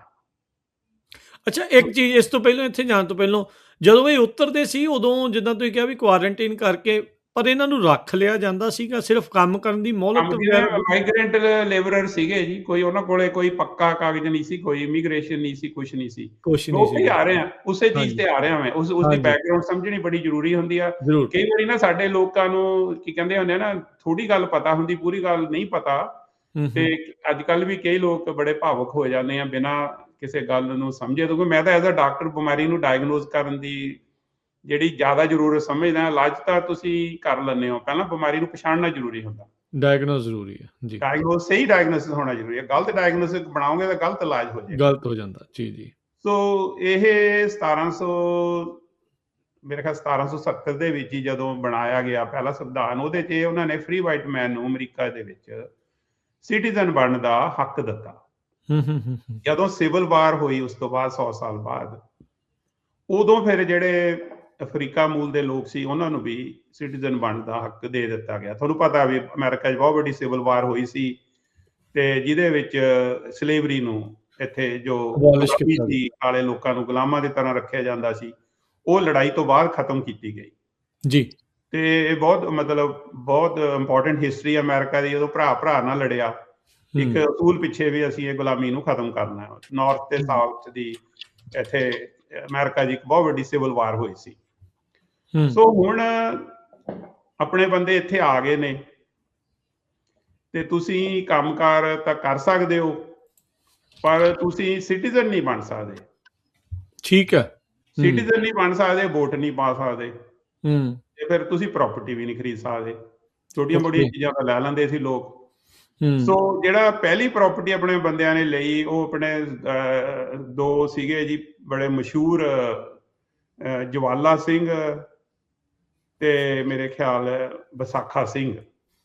ਠੀਕ ਹੈ, ਉਹ ਕ੍ਰੌਪਟਨ ਦੇ ਵਿੱਚ ਸੀਗੇ, ਬਹੁਤ ਮਸ਼ਹੂਰ ਸਿੱਖ, ਜਿਨ੍ਹਾਂ ਨੇ ਕਿ ਆਲੂਆਂ ਦਾ ਖੇਤ ਸੀ ਉਹਨਾਂ ਕੋਲੇ ਜੀ, ਉਹ ਆਲੂਆਂ ਦੀ ਖੇਤੀ ਕਰਦੇ ਸੀ। ਉਹ ਬੰਦੇ ਸੀ ਜਿਨ੍ਹਾਂ ਨੇ ਸਭ ਤੋਂ ਪਹਿਲਾਂ ਖਾਲਸਾ ਦੀਵਾਨ ਸੁਸਾਇਟੀ ਇੱਥੇ ਬਣਾਈ ਤੇ ਸਟਾਕਟਨ ਗੁਰਦੁਆਰੇ ਦੀ ਨੀਂਹ ਰੱਖੀ। ਉਹ ਕਿਉਂਕਿ ਉਦੋਂ ਧਾਰਮਿਕ ਥਾਂ ਬਣਾਉਣ ਦੀ ਕੋਈ ਕਾਨੂੰਨ ਦੇ ਵਿੱਚ ਵਿਵਸਥਾ ਸੀਗੀ, ਪਰ ਤੁਸੀਂ ਹੋਰ ਪ੍ਰਾਪਰਟੀਆਂ ਨਹੀਂ ਸੀ ਲੈ ਸਕਦੇ। तो मैं सिर्फ एक साइड नोट दे रहा है स्टॉकटन घर का। ते ਜਿਹੜੇ ਦੋਨੋਂ ਸੀਗੇ, ਉਹਦੇ ਜਿਹੜੀ ਗਦਰ ਪਾਰਟੀ ਦੀ ਫਾਊਂਡਿੰਗ ਆ, ਉਹਦੇ ਵੀ ਇਹ ਐਕਚੁਅਲੀ ਜਵਾਲਾ ਸਿੰਘ ਤਾਂ ਵਾਈਸ ਪ੍ਰੈਜ਼ੀਡੈਂਟ ਸੀ, ਪਰ ਉਹ ਤੇ ਮੈਂ ਬਾਅਦ ਚ ਆਉਂਗਾ। ਬੰਦੇ ਹੁਣ ਆ ਗਏ ਨੇ ਉਰੇ। ਤੁਹਾਨੂੰ ਜਿਹੜੇ ਇੱਥੇ ਗੋਰੀ ਲੇਬਰ ਸੀਗੀ, ਯੂਰਪੀਅਨ ਜਿਹੜੇ ਲੋਕ ਆਏ ਸੀ ਉਹ ਸਾਡੇ ਲੋਕਾਂ ਤੋਂ ਜਾਲਸ ਕਰਨ ਲੱਗ ਗਏ ਵੀ ਇਹ ਸਾਡੀਆਂ ਜੌਬਾਂ ਲੈ ਲੈਣਗੇ। ਝੂਠਾ ਅਫਵਾਹਾਂ ਫੈਲਾਉਣੀਆਂ ਸ਼ੁਰੂ ਕਰਤੀਆਂ ਜੀ, ਇਹ ਬਿਮਾਰੀਆਂ ਫੈਲਾ ਦਿੰਦੇ ਨੇ, ਇਹ ਨਹਾਉਂਦੇ ਨਹੀਂ, ਇਹ ਐਂ ਕਰਦੇ ਨੇ। ਸੋ ਉਹਨਾਂ ਨੇ ਕਾਫੀ ਇੱਥੇ ਇੱਕ ਲੇਬਰ ਯੂਨੀਅਨ ਵੀ ਬਣੀ ਉਹਨਾਂ ਦੀ, ਜਿਹੜੀ ਜਿਹੜੇ ਗੋਰਿਆਂ ਦੀ, ਯੂਰਪੀਅਨਸ ਦੀ ਕਿ ਆਪਣਿਆਂ ਦੀ? ਯੂਰਪੀਅਨਸ ਦੀ। ਇਹ ਬੈਲਿੰਗਹੈਮ ਦੇ ਰਾਈਟਸ ਦੇ ਇਰਦ ਗਿਰਦ ਦਾ ਵਕਤ ਆ? ਉਸੇ ਦਿਨ ਦਾ ਮਾਹੌਲ ਸੀ ਜੀ, ਮੇਰੇ ਖਿਆਲ 1911-12 ਦੀ ਤੋਂ ਪਹਿਲਾਂ ਦੀ ਗੱਲ ਹੈਗੀ ਆ। 12 ਵਿੱਚ ਤਾਂ ਗੁਰਦੁਆਰਾ ਸਾਹਿਬ ਐਸਟੈਬਲਿਸ਼ ਕੀਤਾ ਨਾ। ਹਾਂਜੀ, ਉਹ ਆਪਣੇ ਬੰਦਿਆਂ ਦੇ ਖਿਲਾਫ ਉਹ ਨਹੀਂ, ਉਹ ਬੇਸਿਕਲੀ ਤਾਂ ਉਹ ਏਸ਼ੀਅਨਸ ਦੇ ਖਿਲਾਫ ਸੀ, ਚਾਈਨੀਜ਼ ਤੇ ਜੈਪਨੀਜ਼ ਦੇ ਖਿਲਾਫ ਵੀ ਕਾਫੀ ਆਪਾਂ ਨੂੰ ਪਤਾ ਕੀ ਹੋਇਆ ਵੀ ਸਿਰਫ ਗੋਰਿਆਂ ਨੂੰ ਨੌਕਰੀਆਂ ਦਿੱਤੀਆਂ ਜਾਣ। ਪਰ ਜਿਹੜੇ ਚਾਈਨੀਜ਼ ਜਾਂ ਜੈਪਨੀਜ਼ ਸੀ ਉਹਨਾਂ ਦੀਆਂ ਸਰਕਾਰਾਂ ਉਹਨਾਂ ਦੇ ਲਈ ਇੱਥੇ ਉਹਨਾਂ ਦੇ ਹੱਕਾਂ ਲਈ ਲੜਦੀਆਂ ਸੀ। ਸਾਡੇ ਉੱਥੇ ਅੰਗਰੇਜ਼ਾਂ ਦਾ ਰਾਜ ਸੀ ਤੇ ਇਸ ਕਰਕੇ ਸਾਡਾ ਕੋਈ ਵਾਲੀ ਵਾਰਿਸ ਨਹੀਂ ਸੀ। ਉਹ ਹੋਇਆ ਕਿ ਆਪਾਂ ਅਮਰੀਕਾ ਦੇ ਫੋਕਸ ਕਰਦੇ ਹਾਂ, ਬਿਲਿੰਗਮ ਦਾ ਇੰਸੀਡੈਂਟ ਹੋ ਗਿਆ। ਉੱਥੋਂ ਆਪਣੇ ਬੰਦੇ ਬਿਲਿੰਗਮ ਛੱਡ ਕੇ ਕਾਫੀ ਓਰੇਗਨ ਚ ਆ ਗਏ, ਕਿਉਂਕਿ ਓਰੇਗਨ ਉਦੋਂ ਰੈਪਿਡਲੀ ਗਰੋ ਕਰ ਰਿਹਾ ਸੀ ਤੇ ਰੈਪਿਡ ਉੱਥੇ ਲੇਬਰ ਦੀ ਲੋੜ ਸੀ। ਇੱਕ ਆਪਣਾ ਬੰਦਾ ਸੀ ਹਰਨਾਮ ਸਿੰਘ, ਜਿਹਦਾ ਕਿ ਕਤਲ ਕਰਤਾ ਸੀ ਕੁਝ ਸ਼ਰਾਬੀ ਗੋਰਿਆਂ ਨੇ, ਪਰ ਉਹਦੇ ਚ ਥੋੜਾ ਬਹੁਤਾ ਇਨਸਾਫ ਕੇਸ ਚੱਲਿਆ ਘੱਟੋ ਘੱਟ।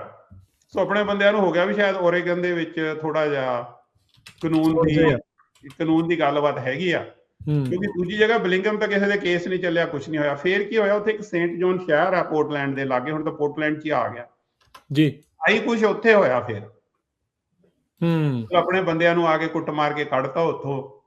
ਉਹਦੇ ਚ ਪੁਲਿਸ ਵੀ ਲੜੀ ਹੋਈ, ਲੋਕਲ ਵਕੀਲ ਵੀ ਲੜੇ ਹੋਏ, ਸਾਰੇ ਮਤਲਬ ਜਿਹੜੀ ਉੱਥੇ ਦੀ ਐਸਟੈਬਲਿਸ਼ਮੈਂਟ ਸੀ, ਜਿਵੇਂ 1984 ਦਿੱਲੀ ਚ ਹੋਇਆ ਵੀ ਐਸਟੈਬਲਿਸ਼ਮੈਂਟ ਨਾਲ ਰਲੀ ਸੀ, ਜਿਹੜੇ ਰਾਈਟ ਕਰਨ ਵਾਲੇ ਆ, ਉਹ ਏਦਾਂ ਹੀ ਉੱਥੇ ਐਸਟੈਬਲਿਸ਼ਮੈਂਟ ਉਹਨਾਂ ਦੇ ਨਾਲ ਰਲੀ ਹੋਈ ਸੀ। ਫਿਰ ਬਾਅਦ ਦੇ ਵਿੱਚ ਉਹਦੇ ਵਿੱਚ ਫਿਰ ਸਟੇਟ ਜਾਂ ਫੈਡਰਲ ਗਵਰਨਮੈਂਟ ਇਨਵੋਲਵ ਹੋਈ, ਥੋੜਾ ਬਹੁਤਾ ਇਨਸਾਫ ਮਿਲਿਆ। ਸੋ ਫਿਰ ਆਪਣੇ ਬੰਦਿਆਂ ਨੂੰ ਇਹ ਹੋ ਗਿਆ ਵੀ ਭਾਈ ਸਾਡਾ ਇੱਥੇ ਗੱਲਬਾਤ ਨਹੀਂ ਸੁਣੀ ਜਾਣੀ, ਸਾਨੂੰ ਆਪ ਜਥੇਬੰਦਕ ਹੋਣਾ ਪੈਣਾ। ਸੋ ਉਹ ਕਿਉਂਕਿ ਜਿਹੜੀ ਬ੍ਰਿਟਿਸ਼ ਗਵਰਨਮੈਂਟ ਸੀ ਨਾ, ਉਹ ਬਹੁਤ ਤਿੱਖੀ ਨਿਗਾਹ ਰੱਖਦੀ ਸੀ ਆਪਣੇ ਬੰਦਿਆਂ ਦੇ। ਉਹਨਾਂ ਨੂੰ ਇਹ ਸੀ ਵੀ ਇਹ ਅਮਰੀਕਾ ਫ੍ਰੀ ਕੰਟਰੀ ਚਲੇ ਗਏ, ਇਹਨਾਂ ਨੂੰ ਕਿਤੇ ਫ੍ਰੀਡਮ ਦੀ ਬਿਮਾਰੀ ਨਾ ਲੱਗ ਜਾਏ। ਉਹ ਚਾਹੁੰਦੇ ਨਹੀਂ ਸੀ ਵੀ ਆਪਣੇ ਲੋਕ ਜ਼ਿਆਦਾ ਇੱਥੇ ਆਉਣ ਤੇ ਐਕਸਪੋਜ਼ ਹੋਣ ਅਮਰੀਕਾ ਨੂੰ। ਉਹਦੀ ਵਜ੍ਹਾ ਇਹ ਸੀਗੀ ਕਿਉਂਕਿ ਜਿਹੜੀ ਇੰਡੀਆ ਦੀ ਫੌਜ ਸੀ, ਬ੍ਰਿਟਿਸ਼ ਇੰਡੀਅਨ ਆਰਮੀ, ਉਹਦੇ ਵਿੱਚ ਪੰਜਾਬੀਆਂ ਦੀ, ਖਾਸ ਕਰਕੇ ਸਿੱਖਾਂ ਦੀ ਆਲਮੋਸਟ ਤੀਜਾ ਹਿੱਸਾ ਗਿਣਤੀ ਸੀ। ਵਰਲਡ ਵਾਰ ਤੋਂ ਪਹਿਲਾਂ ਦੀ ਗੱਲ ਕਰ ਰਹੇ ਹਾਂ। ਉਹ ਨਹੀਂ ਸੀ ਚਾਹੁੰਦੇ ਵੀ ਇੱਥੇ ਕੋਈ law and order the problem ਹੋਵੇ, ਕਿਉਂਕਿ ਉਦੋਂ ਉਹਨਾਂ ਨੂੰ ਲੱਗ ਰਿਹਾ ਸੀ ਵੀ ਵਰਲਡ ਵਾਰ 1 ਸ਼ੁਰੂ ਹੋਣ ਵਾਲੀ ਸੀ, 1914 ਸ਼ੁਰੂ ਹੋਈ। ਸੋ ਇਸ ਕਰਕੇ ਉਹ ਇਸ ਚੀਜ਼ ਤੇ ਬੜੀ ਸਖਤੀ ਦੇ ਨਾਲ ਉਹ ਡੀਲ ਕਰਦੇ ਸੀ। ਉਹਨਾਂ ਨੇ ਇੰਟੈਲੀਜੈਂਸ ਦੇ ਬੰਦੇ ਭੇਜੇ ਹੋਏ ਸੀ। ਹੋਇਆ ਕੀ, ਮੈਂ ਤੁਹਾਨੂੰ ਥੋੜਾ ਦੱਸਦਾ। ਜਦੋਂ ਬਿਲਿੰਗਮ ਤੋਂ ਆਪਣੇ ਬੰਦੇ ਕੁਝ ਕੈਨੇਡਾ ਚਲੇ ਗਏ, ਕੈਨੇਡਾ ਵੀ ਆਪਣੇ ਬੰਦਿਆਂ ਦੇ ਖਿਲਾਫ ਰਾਈਟ ਹੋਏ, ਕਈ ਹਜ਼ਾਰ ਬੰਦਿਆਂ ਨੇ ਉੱਥੇ ਪ੍ਰੋਟੈਸਟ ਕੀਤਾ, ਕਿਉਂਕਿ ਕੈਨੇਡਾ ਸੀਗਾ ਜਿਹੜਾ ਅਮਰੀਕਾ ਨਾਲੋਂ ਡਿਫਰੈਂਟ ਕੰਟਰੀ ਆ। ਕੈਨੇਡਾ ਸੀਗਾ ਕਾਮਨਵੈਲਥ ਦਾ ਹਿੱਸਾ। ਉਹ ਮਹਾਰਾਣੀ ਜਿਹੜੀ ਇੰਗਲੈਂਡ ਦੀ ਮਹਾਰਾਣੀ ਦੇ ਥੱਲੇ ਉਹਦਾ ਰਾਜ ਆਉਂਦਾ ਸੀ। ਅੰਗਰੇਜ਼ ਇਹ ਕਹਿ ਕੇ ਰਾਜ ਕਰਦੇ ਸੀ ਇੰਡੀਆ 'ਚ ਵੀ ਤੁਸੀਂ ਕਿਸੇ ਵੀ ਕਾਮਨਵੈਲਥ ਕੰਟਰੀ 'ਚ ਜਾ ਕੇ ਰਹਿ ਸਕਦੇ ਹੋ। ਤਾਂ ਸਾਡੇ ਲੋਕ ਆਏ ਵੀ। ਸਾਡਾ ਇੱਕ ਸੀਗੇ ਆਪਣੇ ਜਿਹੜਾ ਮੈਨੂੰ ਐਗਜ਼ੈਕਟ ਸਾਲ ਦੀ ਗੱਲ ਨਹੀਂ ਯਾਦ, ਮੇਰੇ ਖਿਆਲ 1908 ਜਾਂ 9 ਦੀ, ਉੱਥੇ ਗੁਰਦੁਆਰੇ ਦੇ ਵਿੱਚ, ਆਪਣੇ ਗੁਰਦੁਆਰਾ ਸਾਹਿਬ ਦੇ ਵਿੱਚ ਆਪਣੇ ਇੱਕ ਭਾਗ ਸਿੰਘ ਗੁਰਦੁਆਰੇ ਦੇ ਪ੍ਰਧਾਨ ਸੀ, ਤੇ ਉਹ ਆਪਣਾ ਬ੍ਰਿਟਿਸ਼ ਇੰਡੀਅਨ ਆਰਮੀ 'ਚ ਉਹਨਾਂ ਨੇ ਸਰਵ ਕੀਤਾ ਸੀ, ਮਤਲਬ ਕੰਮ ਕੀਤਾ ਹੋਇਆ ਸਿੱਖ ਰੈਜੀਮੈਂਟ ਦੇ ਵਿੱਚ। ਉਹ ਲਾ ਕੇ ਵਰਦੀ ਪਾ ਕੇ ਜਾਂਦੇ ਸੀ ਗੁਰਦੁਆਰੇ, ਬੜੇ ਮਾਣ ਦੇ ਨਾਲ ਵੀ ਅਸੀਂ ਬ੍ਰਿਟਿਸ਼ ਗਵਰਨਮੈਂਟ ਦੇ ਵਿੱਚ ਕੰਮ ਕੀਤਾ ਹੋਇਆ। ਉੱਥੇ ਉਹਨਾਂ ਦਾ ਕਤਲ ਕਰਾ ਦਿੱਤਾ ਗਿਆ। ਉਹਦਾ ਕਤਲ ਕਰਨ ਦੀ ਇਹ ਵਜ੍ਹਾ ਸੀ ਵੀ ਜਦੋਂ ਆਪਣੇ ਬੰਦਿਆਂ ਦੇ ਖਿਲਾਫ ਰਾਈਟਸ ਹੋਏ ਨਾ, ਤਾਂ ਉਹਨਾਂ ਸਾਰੇ ਜਿਹੜੇ ਫੌਜੀ ਸੀਗੇ ਬ੍ਰਿਟਿਸ਼ ਇੰਡੀਅਨ ਆਰਮੀ ਵਾਲੇ, ਖਾਸ ਕਰਕੇ ਸਿੱਖ ਫੌਜੀ, ਉਹਨਾਂ ਨੇ ਆਪਣੀਆਂ ਵਰਦੀਆਂ ਜਾਲਤੀਆਂ ਤੇ ਮੈਡਲ ਲਾ ਕੇ ਸਿੱਟ ਤੇ ਵੀ ਅਸੀਂ ਤਾਂ ਤੁਹਾਡੇ ਲਈ ਇੰਨਾ ਕੁਝ ਕੀਤਾ, ਤੁਸੀਂ ਸਾਡੇ ਬੰਦਿਆਂ ਨੂੰ ਇੱਥੇ ਕੁੱਟੀ ਮਾਰੀ ਜਾਂਦੇ ਹੋ, ਮਾਰਤਾ। ਤੇ ਫਿਰ ਉਹ ਗੁਰਦੁਆਰੇ ਦੇ ਪ੍ਰਧਾਨ ਦਾ ਕਤਲ ਕਰਾਇਆ। ਇੱਕ ਸੀਗਾ ਵਿਲੀਅਮ ਹੌਪਕਿਨਸਨ, ਉਹ ਬ੍ਰਿਟਿਸ਼ ਇੰਟੈਲੀਜੈਂਸ ਦੇ ਏਜੰਟ ਸੀ। ਉਹ ਇੱਕ ਇਮੀਗ੍ਰੇਸ਼ਨ ਅਫੀਸਰ ਦੇ ਤੌਰ ਤੇ ਕੈਨੇਡਾ 'ਚ ਕੰਮ ਕਰਦਾ ਸੀ।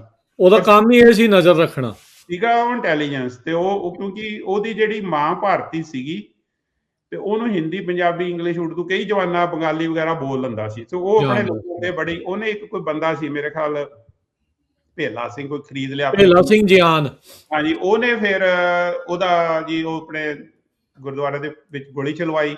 ਫਿਰ ਇਹ ਮੇਵਾ ਸਿੰਘ 1914 ਦੀ ਗੱਲ ਆ ਜੀ, ਸਤੰਬਰ ਫਿਰ ਦੀ। ਮੇਵਾ ਸਿੰਘ ਨੇ ਉਸ ਚੀਜ਼ ਦਾ ਬਦਲਾ ਲਿਆ, ਉਹਨੇ ਕੋਰਟ ਦੇ ਵਿੱਚ ਜਾ ਕੇ ਵਿਲੀਅਮਸਨ ਨੂੰ ਮਾਰਿਆ ਸੀ। ਮਾਰ ਦਿੱਤਾ। ਸੋ ਇਹ ਸਟੋਰੀ ਹੈ ਜਿਹੜੀ ਨਾ ਮੂਵੀ, ਤੁਸੀਂ ਜਿਹੜੀ ਜਿਹੜੀ ਆਪਣੇ ਕੀ ਆ ਜੱਸਰ ਕੀ ਉਹਨਾਂ ਦਾ ਜੱਸੜ, ਹਾਂਜੀ, ਜੱਸਰ ਸਾਹਿਬ ਨੇ ਮੂਵੀ ਵੀ ਬਣਾਈ ਹੈ ਇਸ ਟੌਪਿਕ ਤੇ, ਗੁਰੂ ਨਾਨਕ ਜਹਾਜ਼। ਨਾਨਕ ਜਹਾਜ਼, ਹਾਂਜੀ। ਕਿਉਂਕਿ ਕਾਮਾਗਾਟਾ ਮਾਰੂ ਜਿਹੜਾ ਜਹਾਜ਼ ਦਾ ਨਾਂ ਸੀ, ਉਹ ਗਿਆਨੀ ਗੁਰਦੀਪ ਸਿੰਘ ਜੀ ਨੇ ਨਾਂ ਬਦਲਤਾ ਸੀ। ਚਲੋ ਇਹ ਟੌਪਿਕ ਬਹੁਤ ਵੱਡਾ, ਜੇ ਤੁਸੀਂ ਕਹੋ ਤਾਂ ਆਪਾਂ ਇਹ ਤੇ ਗੱਲ ਬਾਅਦ ਚ ਕਰ ਸਕਦੇ ਹਾਂ, ਬਾਅਦ ਚ ਕਰਾਂਗੇ, ਹਾਂਜੀ। ਕਿਤੇ ਕੈਨੇਡਾ ਵਿੱਚ ਤਾਂ ਆਹ ਹੋ ਰਿਹਾ, ਹੁਣ ਅਮਰੀਕਾ 'ਚ ਵੀ ਆਹ ਹੋਣ ਲੱਗ ਗਿਆ। ਸੋ ਹੁਣ ਆਪਣੇ, ਕਿਉਂਕਿ ਉਦੋਂ ਕੋਈ ਬਾਰਡਰ ਤੇ ਨਹੀਂ, ਲੋਕ ਕੈਨੇਡਾ ਵਾਲੇ ਅਮਰੀਕਾ ਆ ਜਾਂਦੇ ਸੀ, ਅਮਰੀਕਾ ਵਾਲੇ ਕੈਨੇਡਾ ਬਾਰਡਰ ਰਾਤ ਨੂੰ ਟੱਪ ਕੇ ਆ ਜਾਂਦੇ ਸੀ। ਪੋਰਸ ਸੀਗਾ, ਬਾਰਡਰ ਸੀਗਾ, ਇੰਨਾ ਮਤਲਬ ਸਖਤੀ ਨਹੀਂ ਸੀ ਉਸ ਜ਼ਮਾਨੇ ਦੇ ਵਿੱਚ। ਫਿਰ ਆਪਣੇ ਬੰਦਿਆਂ ਨੇ ਸੋਚਿਆ ਵੀ ਜੇ ਵੈਂਕੂਵਰ 'ਚ ਕੋਈ ਮੀਟਿੰਗ ਕੀਤੀ, ਉੱਥੇ ਵੀ ਬ੍ਰਿਟਿਸ਼ ਗਵਰਨਮੈਂਟ ਦੇ ਬੰਦੇ ਹੈਗੇ, ਸਿਆਟਲ ਕੀਤੀ ਉੱਥੇ ਵੀ, ਸੈਨ ਫ੍ਰਿਸਕੋ ਦਾ ਬਹੁਤ ਹੀ ਜ਼ਿਆਦਾ ਬ੍ਰਿਟਿਸ਼ ਕੌਂਸੂਲੇਟ ਵੀ ਸੀਗਾ। ਉਹਨਾਂ ਨੇ ਕਿਹਾ ਵੀ ਆਪਾਂ ਇੱਕ ਛੋਟੀ ਥਾਂ ਤੇ ਕਰੀਏ, ਜਿੱਥੇ ਉਹਨਾਂ ਨੇ ਫਿਰ ਐਸਟੋਰੀਆ, ਇੱਕ ਛੋਟਾ ਜਿਹਾ ਸ਼ਹਿਰ ਆ, ਬਹੁਤ ਪਿਆਰਾ ਸ਼ਹਿਰ ਆ, ਮੈਂ 2 ਵਾਰੀ ਜਾ ਕੇ ਆਇਆ ਉੱਥੇ ਪਿਛਲੇ ਓਰੇਗਨ ਚ। ਤੇ ਓਰੇਗਨ ਤੇ ਜਿੱਥੇ ਸਮੁੰਦਰ ਦੇ ਨਾਲ, ਓਰੇਗਨ ਤੇ ਨਾਲ ਇੱਕ ਨਦੀ ਲੰਘਦੀ ਹੈ ਜਿਹਦਾ ਨਾਂ ਕੋਲੰਬੀਆ ਰਿਵਰ ਆ, ਜਿਹੜਾ ਕਿ ਉੱਤੇ ਵਾਲਾ ਹਿੱਸਾ ਵਾਸ਼ਿੰਗਟਨ ਸਟੇਟ 'ਚ ਆ, ਥੱਲੇ ਵਾਲਾ ਓਰੇਗਨ 'ਚ ਆ। ਉੱਥੇ ਐਸਟੋਰੀਆ ਇੱਕ ਮੱਛੀਆਂ ਫੜਨ ਦਾ ਸ਼ਹਿਰ ਆ। ਉੱਥੇ ਇੱਕ ਮਿੱਲ ਸੀਗੀ ਜਿਹਦੇ ਵਿੱਚ ਕੀ ਆਪਣੇ ਲੋਕ ਬਹੁਤ ਕੰਮ ਕਰਦੇ ਸੀਗੇ। ਉੱਥੇ ਆਪਣੇ ਕਿਹਾ, ਮੈਂ ਜਾ ਕੇ ਆਇਆ ਉੱਥੇ, ਜਿਹਦੇ ਘਰ ਆ ਨਾ, ਜਿੱਥੇ ਘਰ ਬਣੇ ਉਹਨੂੰ ਹਿੰਦੂ ਵੈਲੀ ਕਹਿੰਦੇ ਆ, ਵੀ ਇੱਥੇ ਮੈਂ ਘਰ ਜਾ ਕੇ, ਕੋਈ ਪੁਰਾਣੇ ਟੁੱਟੇ ਭੱਜੇ ਘਰ ਅਜੇ ਹੈਗੇ, ਮੈਂ ਦੇਖ ਕੇ ਵੀ ਆਇਆ ਅਜੇ ਵੀ ਉੱਥੇ। ਉਸ ਸ਼ਹਿਰ ਦੇ ਵਿੱਚ 1913 ਮਈ ਦੇ ਮਹੀਨੇ ਵਿੱਚ ਆਪਣੇ ਲੋਕਾਂ ਨੇ ਇਕੱਠੇ ਹੋ ਕੇ ਮੀਟਿੰਗ ਕੀਤੀ ਵੀ ਸਾਨੂੰ ਜਥੇਬੰਦਕ ਹੋਣ ਦੀ ਲੋੜ ਆ। ਮੀਟਿੰਗਾਂ ਤਾਂ ਪਹਿਲਾਂ ਵੀ ਉਹ ਕਰਦੇ ਸੀ ਛੋਟੀਆਂ, ਮੈਂ ਨਹੀਂ ਕਹਾਂਗਾ, ਪਰ ਇਹ ਵੱਡੀ ਮੀਟਿੰਗ ਹੋਈ ਜਿੱਥੇ ਕਿ ਗਦਰ ਪਾਰਟੀ ਬਣਾਈ ਗਈ। ਉੱਥੇ ਇੱਕ ਹਾਲ ਆ, ਫਿਨਿਸ਼ ਸੋਸ਼ਲਿਸਟ ਹਾਲ। ਜਿਹੜੇ ਫਿਨਲੈਂਡ ਦੇ ਲੋਕ ਸੀ ਨਾ, ਉਹ ਉਹਨਾਂ ਨੂੰ ਰਸ਼ੀਆ ਤੋਂ ਬਹੁਤ ਦੁਖੀ ਸੀ ਉਹ, ਤੇ ਉਹਨਾਂ ਨੂੰ ਵੀ ਪਤਾ ਸੀ ਵੀ ਗੁਲਾਮੀ ਕੀ ਹੁੰਦੀ ਆ। ਸੋ ਸਾਡੇ ਲੋਕਾਂ ਨਾਲ ਹਮਦਰਦੀ ਰੱਖਦੇ ਸੀ ਫਿਨਲੈਂਡ ਵਾਲੇ ਲੋਕ।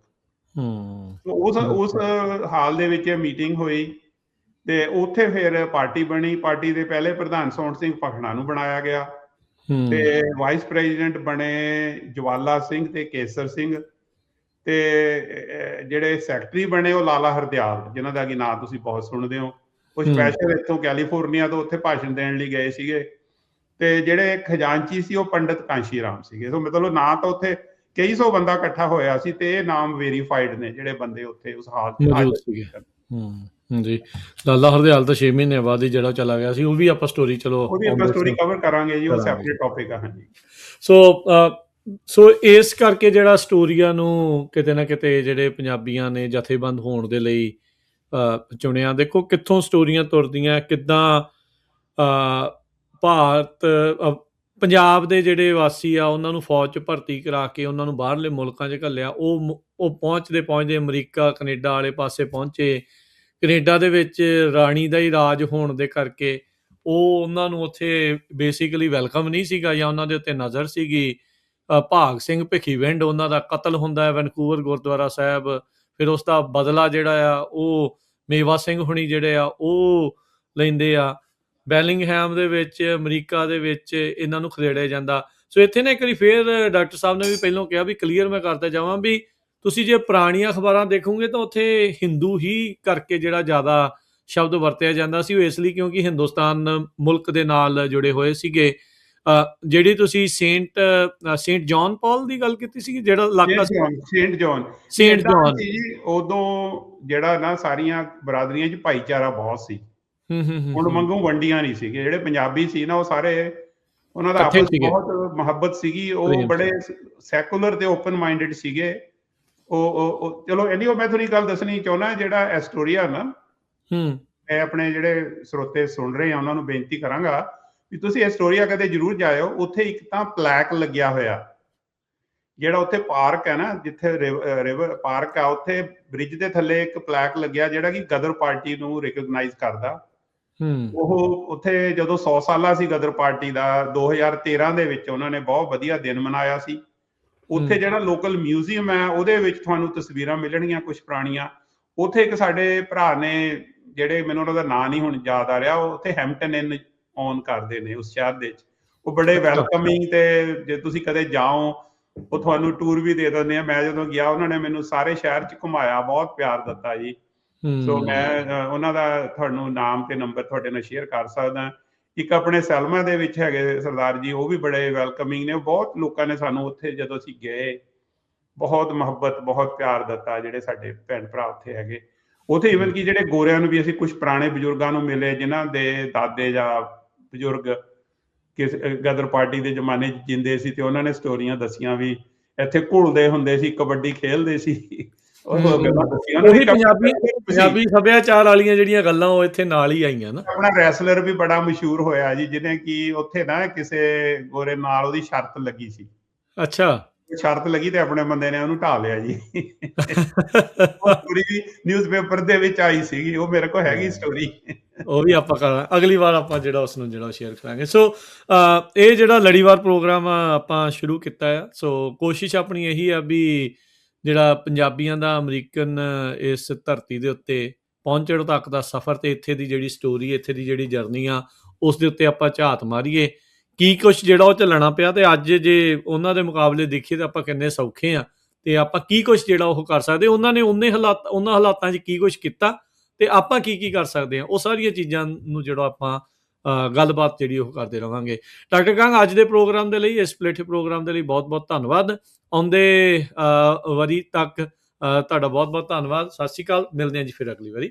ਥੈਂਕ ਯੂ ਜੀ ਤੁਹਾਡਾ ਪ੍ਰੋਗਰਾਮ ਸੁਣ ਲਈ, ਤੇ ਮੈਂ ਮਾਫੀ ਮੰਗਦਾ ਜੇ ਕੋਈ ਕਿਸੇ ਨੂੰ ਕੋਈ ਮੇਰੀ ਗੱਲ ਕਿਸੇ ਦੇ ਉਹਨਾਂ ਦੇ ਵਿਚਾਰਾਂ ਦੇ ਨਾਲ ਅਨੁਕੂਲ ਨਾ ਹੋਵੇ। ਮੈਂ ਸਿਰਫ ਹਿਸਟਰੀ ਜੋ ਪੜ੍ਹਿਆ, ਜੇ ਕਿਸੇ ਨੂੰ ਕੋਈ ਰੈਫਰੈਂਸ ਚਾਹੀਦਾ ਮੈਂ ਦੱਸ ਸਕਦਾ। ਬਹੁਤ ਸਾਰੀਆਂ ਇਸ ਟੌਪਿਕ ਤੇ ਕਿਤਾਬਾਂ ਨੇ। ਬੈਸਟ ਤਰੀਕਾ ਤਾਂ ਇਹ ਹੁੰਦਾ ਵੀ ਜਾ ਕੇ ਲੋਕਾਂ ਨੂੰ ਮਿਲੋ, ਗੱਲਬਾਤ ਕਰੋ ਉਹਨਾਂ ਨਾਲ। ਮੇਰੇ ਇੱਥੇ ਇੱਕ ਦੋਸਤ ਸੀਗੇ, ਮੈਂ ਜਾਂਦਾ ਜਾਂਦਾ ਗੱਲ ਦੱਸਦਾ, ਸਰਦਾਰ ਪਿਸ਼ੌਰਾ ਸਿੰਘ ਢਿੱਲੋਂ ਜੀ, ਫਰੈਜ਼ਨੋ ਤੋਂ ਸੀਗੇ। ਉਹ ਉਹਨਾਂ ਦੇ ਲਾਸਟ ਈਅਰ ਉਹਨਾਂ ਦੀ ਡੈਥ ਹੋ ਗਈ। ਬੜੇ ਵਧੀਆ ਇਨਸਾਨ ਸੀ, ਤੇ ਉਹਨਾਂ ਤੋਂ ਮੈਂ ਬੜਾ ਕੁਝ ਸਿੱਖਿਆ ਗਦਰ ਪਾਰਟੀ ਬਾਰੇ। ਉਹ ਮੇਰੇ ਨਾਲ ਦੂਜੀ ਵਾਰੀ, ਉਹ ਤੇ ਉਹਨਾਂ ਦਾ ਬੇਟਾ ਨਵਦੀਪ ਜੋ ਕਿ ਪ੍ਰੋਫੈਸਰ ਆ, ਅਸੀਂ 4-5 ਦਿਨ ਉਸ ਏਰੀਏ 'ਚ ਜਾ ਕੇ ਲੋਕਾਂ ਨੂੰ ਮਿਲੇ, ਗੱਲਾਂ ਬਾਤਾਂ ਕੀਤੀਆਂ। ਕੁਝ ਦਿਨ ਪਹਿਲਾਂ ਆਪਾਂ ਜੋਹਨਾ ਆਗਡਨ ਨਾਲ ਗੱਲਬਾਤ ਕੀਤੀ ਸੀ, ਉਹ ਵੀ ਪੋਰਟਲੈਂਡ 'ਚ ਰਹਿੰਦੀ। ਉਹਨੇ ਕਿਤਾਬ ਵੀ ਲਿਖੀ ਆ, ਪੰਜਾਬੀ ਰੈਵਲਸ ਆਫ ਕੋਲੰਬੀਆ ਰਿਵਰ, ਤੇ ਉਹ ਵੀ ਸਾਨੂੰ ਉਹਨੇ ਕਾਫੀ ਹਿਸਟਰੀ ਦੱਸੀ। ਉਹਨੇ 10-12 ਸਾਲ ਰਿਸਰਚ ਕੀਤੀ ਆ। ਸੋ ਬੜੀ ਲੋੜ ਹੈ ਕਿ ਅਸੀਂ ਜਿਹੜੀ ਸਾਡੀ ਹਿਸਟਰੀ ਆ ਉਹਨੂੰ ਸਾਂਭ ਕੇ ਰੱਖੀਏ, ਨਹੀਂ ਉਹ 1-2 ਪੁਸ਼ਤਾਂ ਬਾਅਦ ਲੋਕ ਭੁੱਲ ਜਾਂਦੇ ਨੇ ਤੇ ਉਹ ਸਟੋਰੀਆਂ ਹੋ ਜਾਂਦੀਆਂ ਜੀ। ਚਲੋ, ਆਪਣੀ ਇਹ ਕੋਸ਼ਿਸ਼ ਆ ਆਪਾਂ ਇਹਨੂੰ ਦਸਤਾਵੇਜ਼ੀ ਤੌਰ ਦੇ ਉੱਤੇ ਜਿਹੜਾ ਉਹ ਬਣਾਈਏ, ਗੱਲਬਾਤ ਕਰੀਏ, ਤੇ ਆਪਸ ਦੇ ਵਿੱਚ ਵੀ ਆਪਾਂ ਚਰਚਾ ਜਿਹੜੀ ਇਸ ਨੂੰ ਜ਼ਰੂਰ ਕਰਦੇ ਰਹੀਏ। ਬਹੁਤ ਧੰਨਵਾਦ ਡਾਕਟਰ ਸਾਹਿਬ, ਮਿਹਰਬਾਨੀ। ਸਤਿ ਸ਼੍ਰੀ ਅਕਾਲ। ਥੈਂਕ ਯੂ, ਸਤਿ ਸ਼੍ਰੀ ਅਕਾਲ ਜੀ।